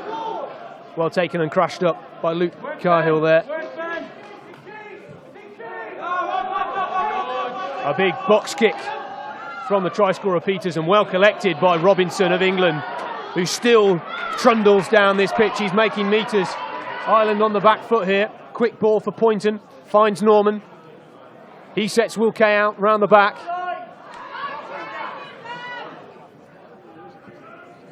Murdoch taking into contact down that far touchline. England, though, straight from the restart here, with some tempo on the ball. Around the back once again to Dunbar via McLean. McLean evading a few tackles, and he's still going, McLean. McLean just almost tackled there as he's taken on to contact. McLean, the ref calling it, he knocked it forward. Perhaps just as he landed on his head with that tackle there. McLean, a great outside break, little shimmy. Yeah, did a lovely little pivot here. There wasn't really any space. It wasn't really no right to get through there, but he comes in, just bounces and spins, and then he is into space. Lovely little step round the prop, and he's in space. And in a way, almost he just needed to be a little bit calmer there, because the ball just, as he places it there, just spins forward. And, he certainly was upended, that's for sure. So pretty difficult to keep control of it when he was coming down. Really unfortunate there for Tom McLean. A great break by England when there was almost nothing on. But they started from that kick-off in a manner which suggests they're trying to get back into this game quickly. Ireland will have the scrum 10 metres out from their own try line. It's definitely a very convenient boot come off from an Irish perspective there, just to have a little breather. I think number 18 there. Amazing how it happens to the props and only the props. Certainly looks as if he was struggling from being on the back foot there. The English pack making Ireland work very hard at these driving mauls. The try scorer Nick Peters with the put in at the scrum. We saw how it popped out last time and he profited very well. But the replacement of Jordan Brodley for England making dividends in that scrum. Although it is Ireland who still retain possession. Peters sends this one up and it's straight into touch.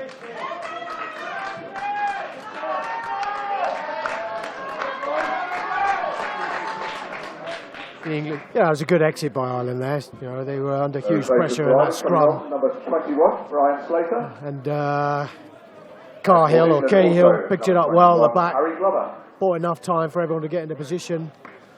And Peters did the business with a nice kick out, just to relieve a little bit of pressure from them. Substitutions for both teams then. England's number 21, Harry Glover, comes on at outside centre for Tom McLean. And he features already. Glover, an England Sevens flyer. Also for Ireland, we've seen Brian Slater come on at scrum half. Much better tempo from England in the last few minutes of this game. Norman looking to go on his own. Norman with the hitch kick trying to break through. He's taken down by Marks, 10 metres out. And it's stolen though from Cahill, the big number 8 for Ireland. England just not managing to retain possession in the red zone. A big clearance in the end for Matthew Gilsnan. Ireland, another chance to take a breather. A few more boots coming off spontaneously for Ireland, perhaps. Yeah. I mean, that was a great break by Charlie Norman. He made his decision. It looks like he is injured, however. That is him coming off. I think in the act of being tackled, having made the break. Is that Charlie Norman? Can't see his number. Really unfortunate there for Charlie Norman. He's come into this game in the last 10 minutes and has had an immediate impact. Really a shame for him. I think England are a little bit unaware that they're having to make a change here. But it does look as if Callum Watson, number 23, is going to come on at scrum half, and Sam Poynton will slide out into the fly half position. Callum Watson got a few well-known brothers. We've seen his pace a few times already this season. So England with a bit of a shuffle around. Watson with hands on the ball the first time, straight to Dunbar. A little 1-2, but fumble as the offload goes to ground. Yeah, there's going to be an inevitable bit of disruption there from an England perspective. So having substituted the fly half and brought on Charlie Norman, he got injured in that lovely little break he made in the act of being tackled. So now they're having to reshuffle. Unfortunate timing for England, because they were just starting to turn the screw in this second half. She felt perhaps this territory within the last 10 minutes would make Ireland pay. But it is Ireland with the scrum through the hands of Brian Slater, number 21 there. The second Slater brother to take to the field today.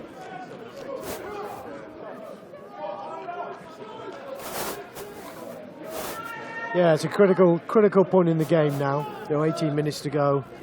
7 point, one score in it. And England just haven't had this 5 minutes or so of ascendancy. They really do need to score. They're going to stay in the games. If Ireland raise the siege and go and score themselves, it'll be pretty difficult to come back from. Almost spewed out the side of that scrum there, but it's collected by Cahill, the Irish number 8. Almost just needed Callum Watson to dive on that then. The wayward scrum secured though. Ireland looking to move the ball down this near touchline. Some big tackles coming in now from these English finishers, and they have the ball through the hands of Giltro. Giltro looking to move the ball down the left touchline. Dunbar with the step, straightens up, looks to find some reinforcements, and he does.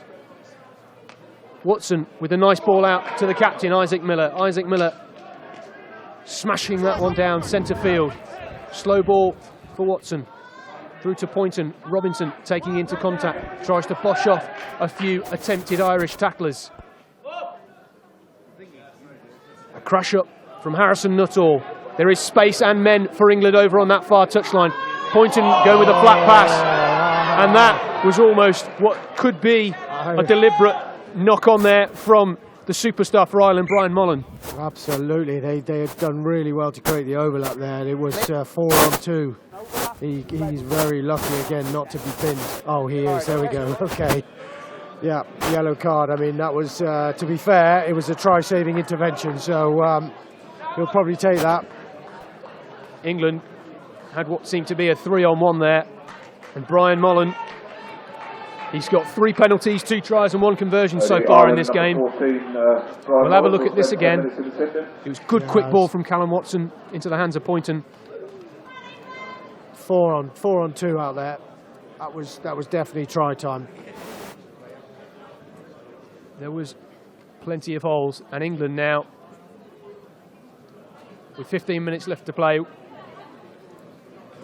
have a 1-man advantage. Substitution though for Ireland. James Bollard coming on. And also number 22, Fergal Cleary. As well as Fergal Cleary. So, the boys in emerald green looking to introduce some of their own finishers. Yeah, it's going to be tough now. Down to 14 men with Mullen in the sin bin. This is really hanging their time for the Irish. The English maul can do its stuff here. They've done well again in stopping that. Very well. Dunbar trying to crash this one up on his own. He accelerates so well in such a short space of time. Nuttall on his own, looking for some support. Quick ball from Watson to Poynton. Poynton going to go on his own, and Poynton, the gas man, scores. He saw the space. And a short dart from Sam Poynton. He slid out from scrum half, now playing at fly half. And a great try to get England back in this game. And that was all about pace again for him. Yeah, we saw that with his first try. It was a half gap there. He showed a half dummy and just accelerated through that space brilliantly. And it has been coming for England over the last 10 or 12 minutes. A good finish from Sam Poynton, but invaluable to this English side so far. Aaron James, the coach there, just giving a few words of advice to his double try scorer, but it's a great kick from Will Kay. His 3rd conversion of the match. All square again here at Iffley Road, the home of Oxford University Rugby. England students 26, the combined students of Ireland 26. Ireland down to 14 men due to the sin binning of their talisman Brian Mullen for at least another 8 minutes or so. Gilsnan, again the ball in one hand there as he tries to sneakily have a word with his forward pack. He'll send this one deep, and he does. Well taken by the big right wing, Tom Stileman. And he makes 15 metres straight from the kickoff. Crash through the middle by Robinson. Watson looking for some security. Good timing and a great boot on that. He sends it high. Ireland not really collecting that one. You can certainly say now that England look as if they're in control of this game. Ireland perhaps a little bit snaffled at the minute. A great take by Robinson. Yeah, there were 2 great bits of execution there. The box kick from Harry Glover at scrum half was absolutely on the money. Well competed for, well followed up. And then likewise Oliver Robinson there, which a perfect technique jumping into that kick back from the Irish. It was fantastic. In a way, it's those little bits and pieces like that that win you matches. The English supporters here, friends, family, starting to show a bit more noise.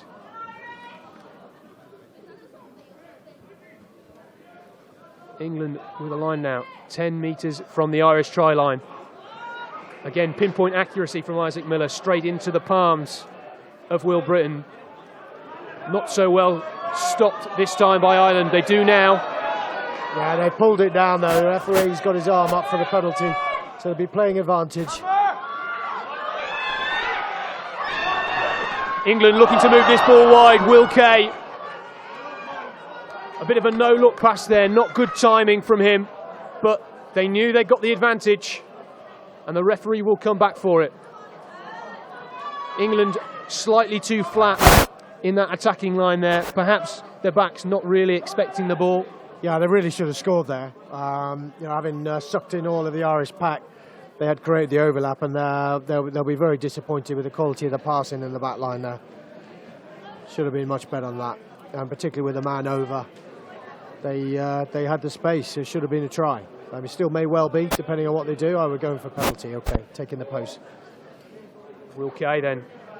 In a way, I would have been, if I were them, with the way their line-outs and the maul's been going, I'd have been taking the line out there, 5 out. It would have been very hard to stop. Certainly something England could have considered.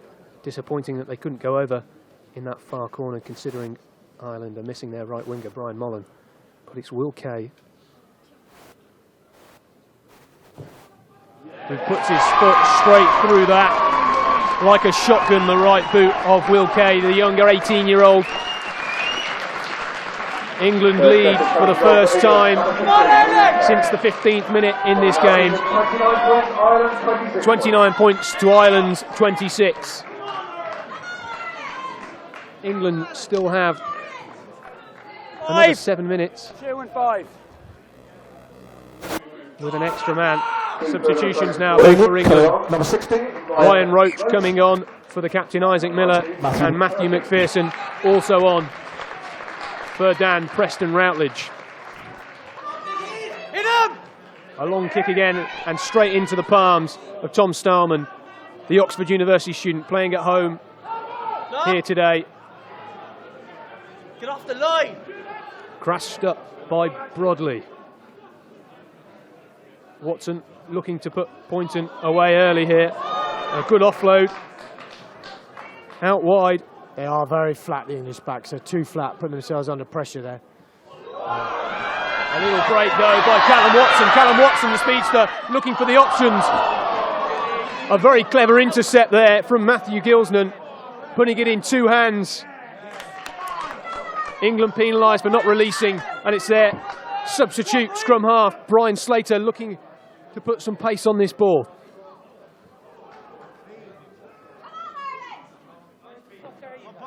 Ireland on the attack now, inside the England half.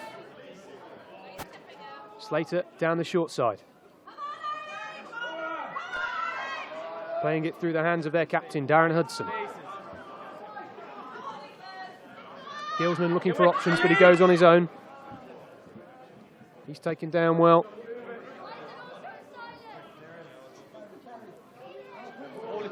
Just forcing the offload there, Andrew Keating of Ireland. But it's Hudson, the captain, who makes the break down the outside channel into the hands of Dixon. Gilsman, again, no options. He goes on his own, supported though by Cahill. Crashed up in the middle by Ben Mitchell. He's been a real enforcer in this Irish side so far in this game. Just over 8 minutes left to play. England lead by 3 points, 29-26.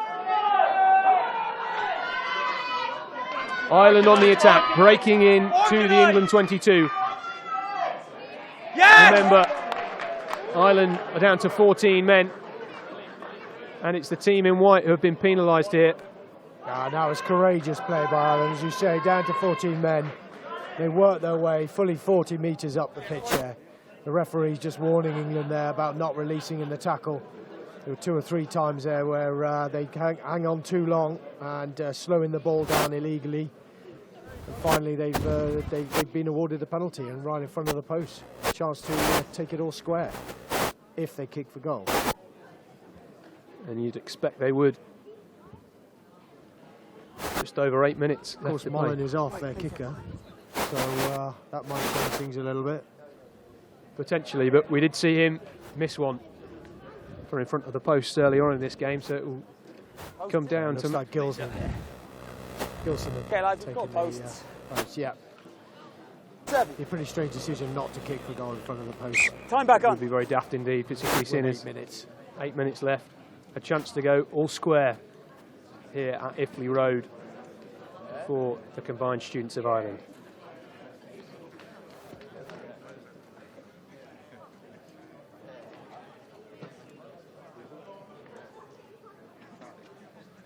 Come on, Ireland.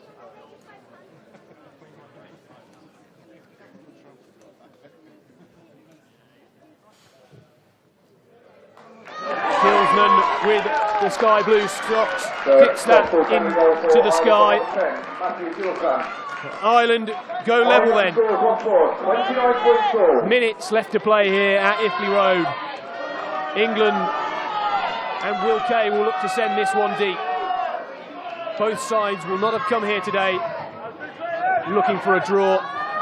It's a short kick, but well collected. Perhaps would have thought. Fumble though by Ireland. Taken by McPherson. England have left. Tom. England have numbers left through the hands. A good little step of Glover. Will Kay taking it into contact. Watson with the quick ball. He looks for a forward pod. And he finds Robinson. Well picked up off the feet. England have none over though. And Ratledge looks to go on his own. He had 4 men over. He should have put it through the hands there.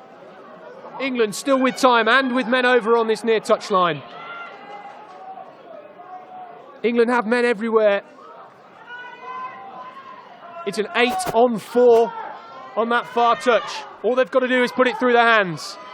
Over the top from Murdoch to Kay. Kay back inside to Glover. Good Irish defence. England just needing to be patient here. Great counter-rucking from the boys in green. Nuttall going up on his own. Watson finding Roach.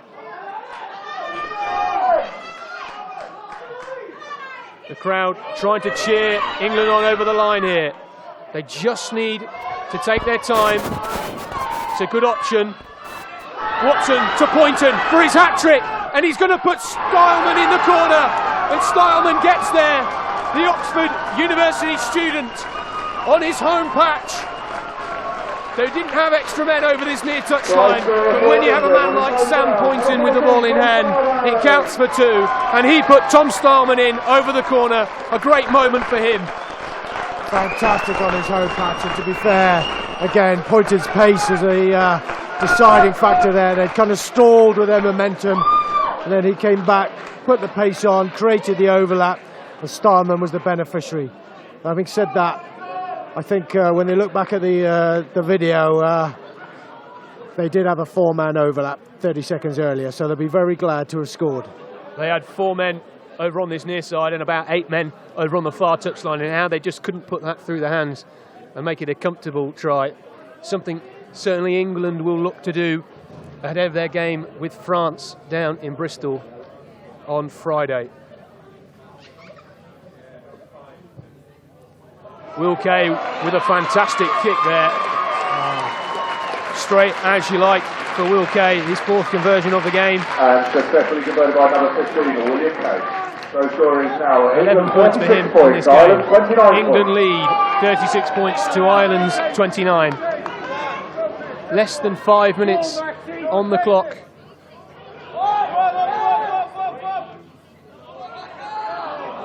Fumbled from Ireland.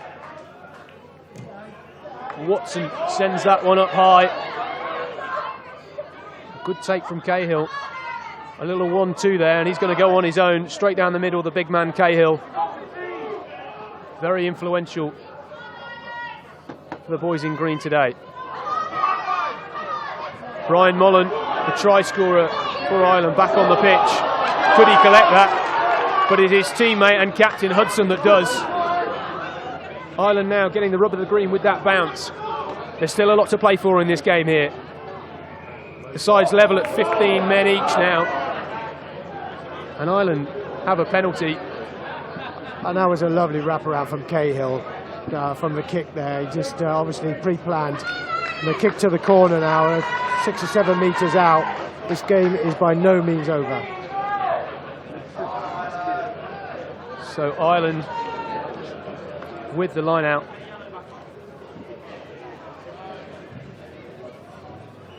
Big throw here from John Maloney, the replacement hooker. His heart must be pounding here. Ireland trailed by 7 points. A great take by Bailey Falloon of Ireland. Ireland beginning to march this towards the line. It's on for them, and they get it over, and it's a try for Ireland, and it's all too easy for the boys in green. A score for Andrew Keating. He played in this fixture here last year, and he scored with 2.5 minutes left to play. And how important could be the conversion from the right touchline that Kay got. Have to convert this now to level it up. And they're very fortunate that their star man, their right winger Brian Mullen, who's kicked and scored almost all the points for them in this game, is back on the pitch from his sin bin. 10 minutes in the bin for Brian Mullen, 2 tries. Keating's been influential since he came on. He's been a real physical presence all over the place. So he just deserves to get his try there. But obviously, he want to thank the whole pack in front of him for creating the opportunity. But he has been everywhere, Keating. It's the first time in this game we've seen Ireland go for the driving maul. Yeah, no, not a bad time to use it, is it? No, right at the 2 death. minutes from the end. A lot of pressure on this kick. And I'm sure there will be a deafening silence in the ears of Brian Mullen as he lines up this all-important kick. Less than 2 minutes left to play here.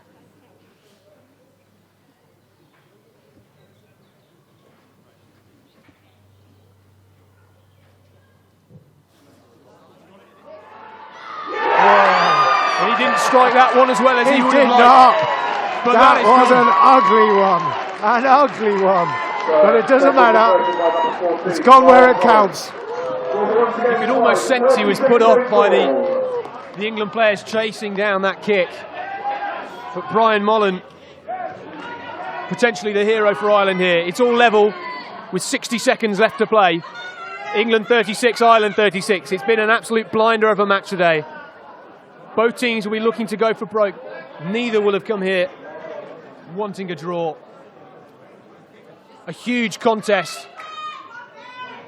And that has been knocked on. It looks as if in the tackle by Ireland. Callum Watson going on his own here. Callum Watson skipping past 1 and 2.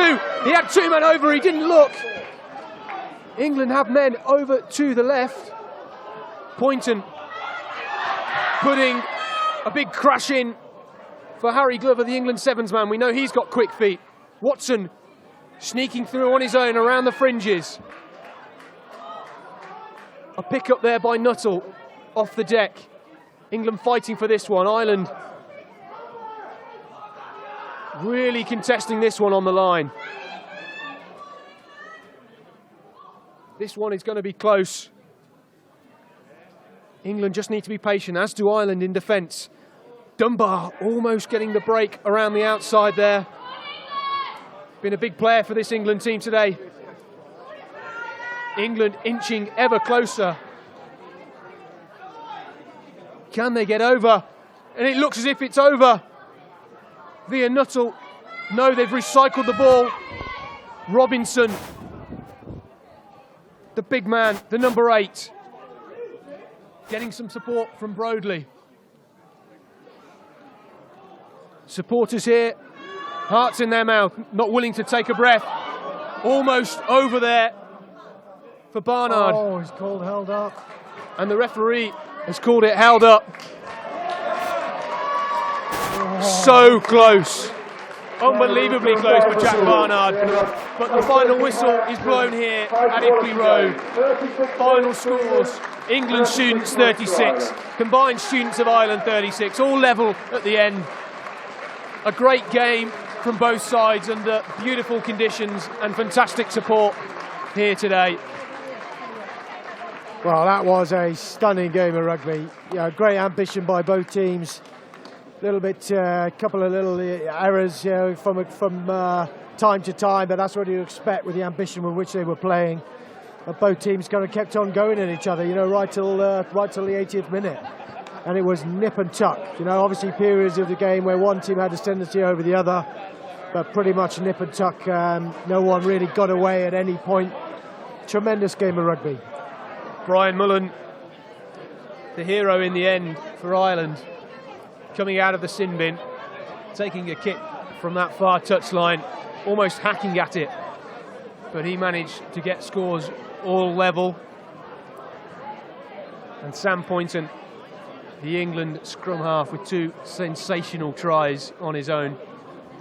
A very tight contest indeed, and of course England will be looking to build on that before next Friday's fixture against France down in Bristol.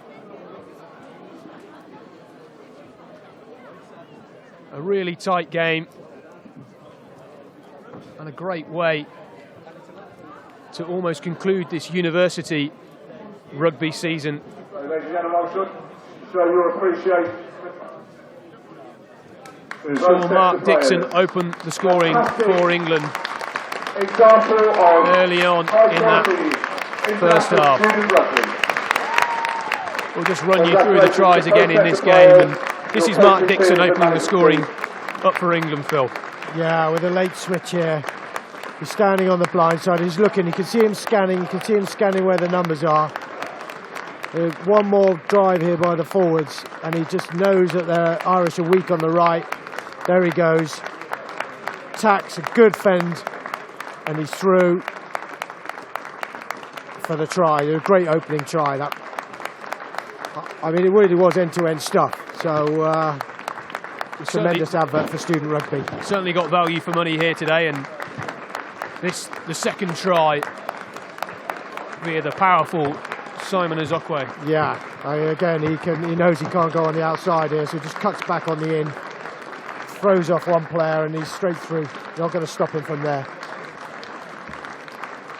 Yeah, at this stage, it was all England.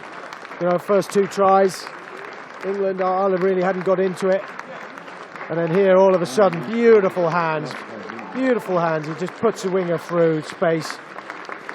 And then they finish it off really well in terms of drawing his man, putting Hudson through, and Hudson feeds Mullen for the scoring corner. Thank you very much for everybody who's made their way here to So, Phil, would you say that was a fair result in the end for these 2 teams, 36 all, a draw?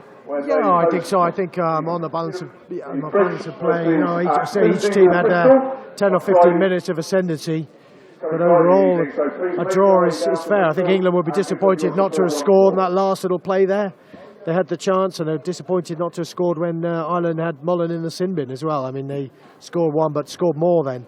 So they'll probably be kicking themselves in terms of how it ended in that last 15. But on the overall balance of the game, you've got to say a draw's a fair result.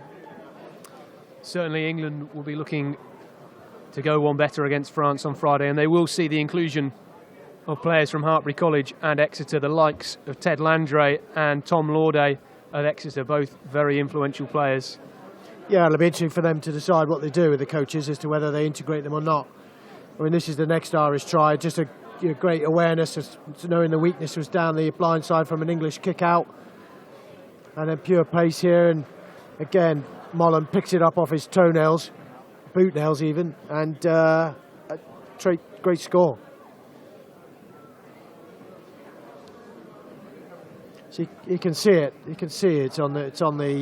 You can see it's on the side there. It's real good awareness. He knows the kick chase was not as good from an English perspective coming up there. Mullen doing what all good wingers should do, and just tracking down the middle when he's on the opposite wing. Both teams there, perhaps feeling like they could have got more out of this game. You sense, just seeing the faces of both England students and the combined students of Ireland pitch side right now. It perhaps feels a bit like a loss. Yeah, I think for both. And here, first time kind of Poynton has a snipe around the fringe of the ruck, little dummy, and he's away. Zokwe coming up on his support, but he just doesn't need him. He just puts his ears back and just accelerates and leaves Hudson in his wake. It was tremendous pace, that. Certainly a great end to the first half. The pitch here at Iffley Road, flooded with family, friends, supporters. A great day to be here watching. Nice and to the see team photos. Yeah, nice to see over the Abingdon under-10s who've been ball boys and ball girls in this game, getting in on the team shot with England. Yeah, they've done a great job, haven't they? Fantastic job. Serious responsibility as an under-10 being the ball boy or girl for an international. They've done it very well. I'm not sure how I would have coped. Pressure would have got to you, Scott. But potentially, yeah.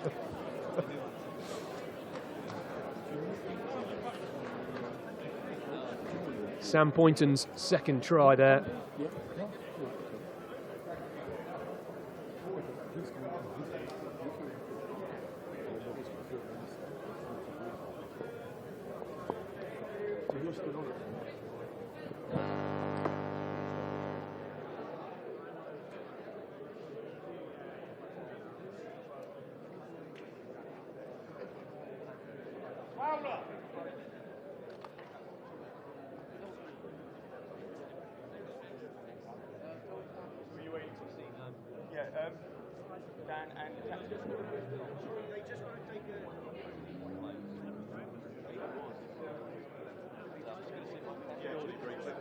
Fantastic occasion here at Iffley Road today.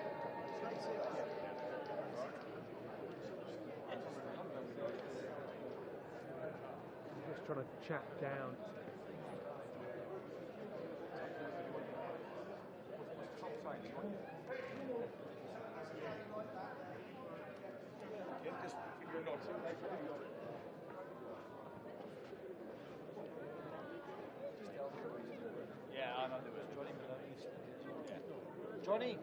Johnny Maloney, will you just tell the boys to hang on with a picture?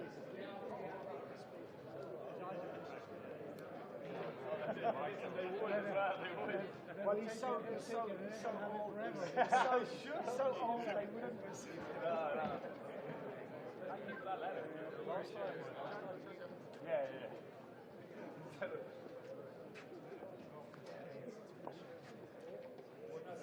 And we're going to head down pitch side now to Fielder Glanville, who's with the Combined Students of Ireland captain, Darren Hudson.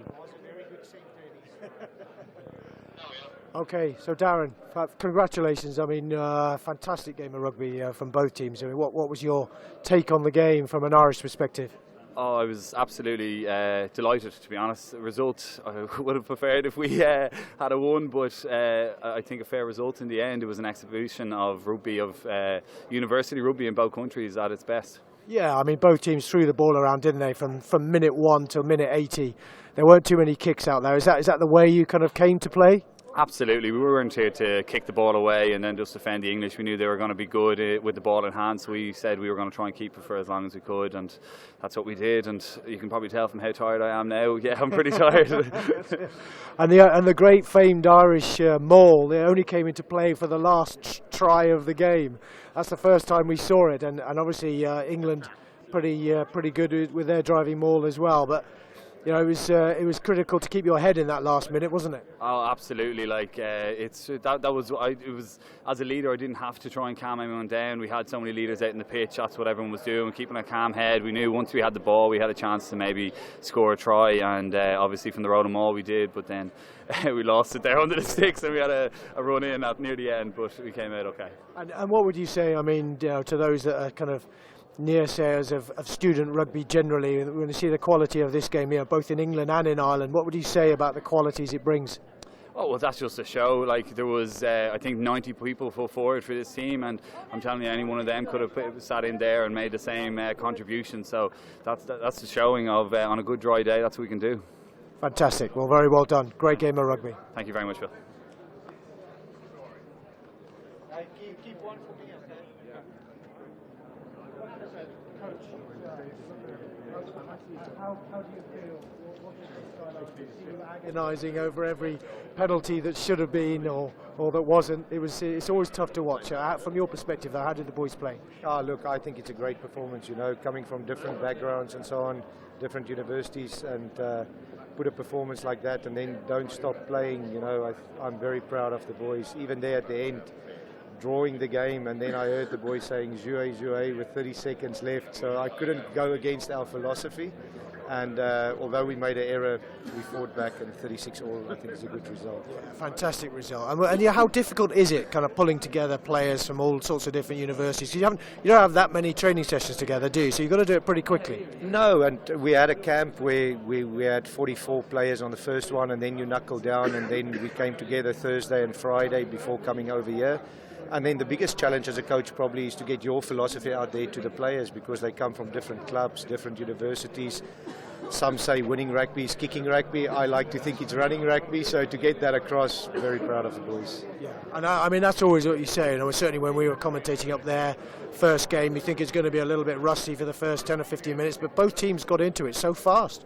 Look, England, that number 9, you should sign him up now already. He was excellent, but I think the game had some good game breakers, but also hard workers, and guys that could carry when needed to. But with the width that both sides played with, it was a pleasure to watch, as well as being a coach of one of the sides. So would you say you were happy coached this evening?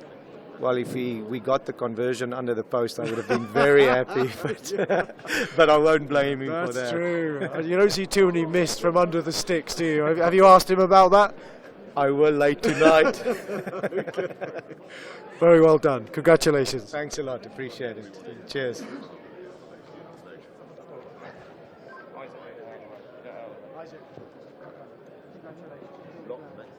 Watching and commentating on that, and it was the lineup from your perspective went very, very well. But overall, how did you feel the team played? Yeah, look, obviously we're gutted not to win it. That's what we're here to do. But probably in the end, maybe a draw is a fair result. I thought the boys, considering we've just come together, we've had 5 days. I thought we were outstanding. We've gelled really well, and we've picked up loads. Considering we've all come from different teams, so happy with that. But we want to win next week, yeah. Of course you do, yeah. But I would say from a neutral's perspective, it was a fantastic game of rugby. A real credit to both teams to watch kind of how you played. And as I say, you did gel really quickly. So you haven't had that many training sessions, and the whole of cohesiveness of the team was brilliant to watch.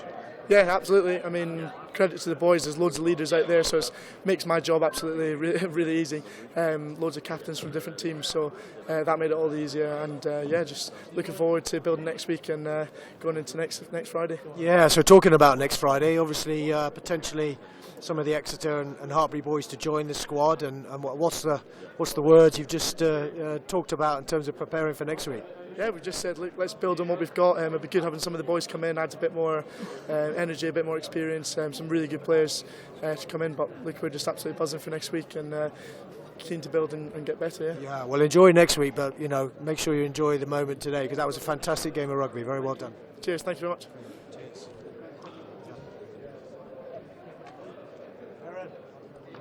So from a coach's perspective, I say, just always difficult pulling together players from all sorts of walks of life and universities. So how much time have you had preparing for them, and how proud are you of them today? Because they certainly fronted up. Yeah, we got together on Wednesday and they've built up really well over the days. It was pretty hard Friday, but the boys have really responded, gelled together, and it showed today with 5 really good tries. And the ambition, that's what we were certainly commenting on there. I mean, from both teams, the ambition to go from anywhere. And that's certainly your philosophy, is it? Yeah, well, it was. Yeah, and for them, we've tried to tailor this around what students want to play and what they're used to playing, which is running the ball.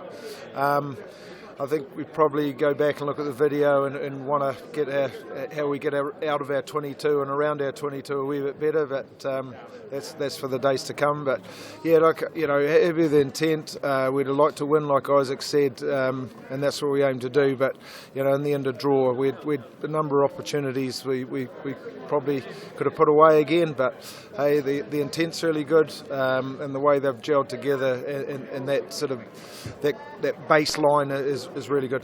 And what would you say again, just about the quality of university rugby generally in England? Now, have you seen an improvement in recent years? Yeah, of course, yeah, but especially with this Bucks Super Leagues really ramped things up, and then you've got the likes of Loughborough and Hartpury doing really well. Hartpury won the National One going into the Championship. Loughborough, middle of the table in National One, but that whole Bucks Super League, but also the levels down below. We're not forgetting that there is a number of really good players from lesser universities, and Simon Ozwoki is one of those at Sunderland University, and a number of boys that are putting their heads up. That not necessarily high up on the rugby leagues, but good players right across the country and colleges as well. With there's a couple coming through the college system that are available for this. The England students. The next game, and in terms of preparing for France on Friday night at Bristol, what's your key focus and what's the key message you've kind of left the players with today? Oh, well, we get to do our messages after all these interviews and they see their parents, but hey, look, we'll be talking about how well they've all fitted together and some of the performance. They'll get to watch the video tomorrow. We're going to look at reselection. There is a number of people in backup. We've lost a few to injury, unfortunately, today, which is disappointing. The guys that were in the final from Exeter and Hartpury could come in, and that's our tough job we're going to make in the next hour or so. Excellent. Well, good luck for that, and very well done today. It's a great game of rugby to watch. Thanks, Phil. Cheers, Harry.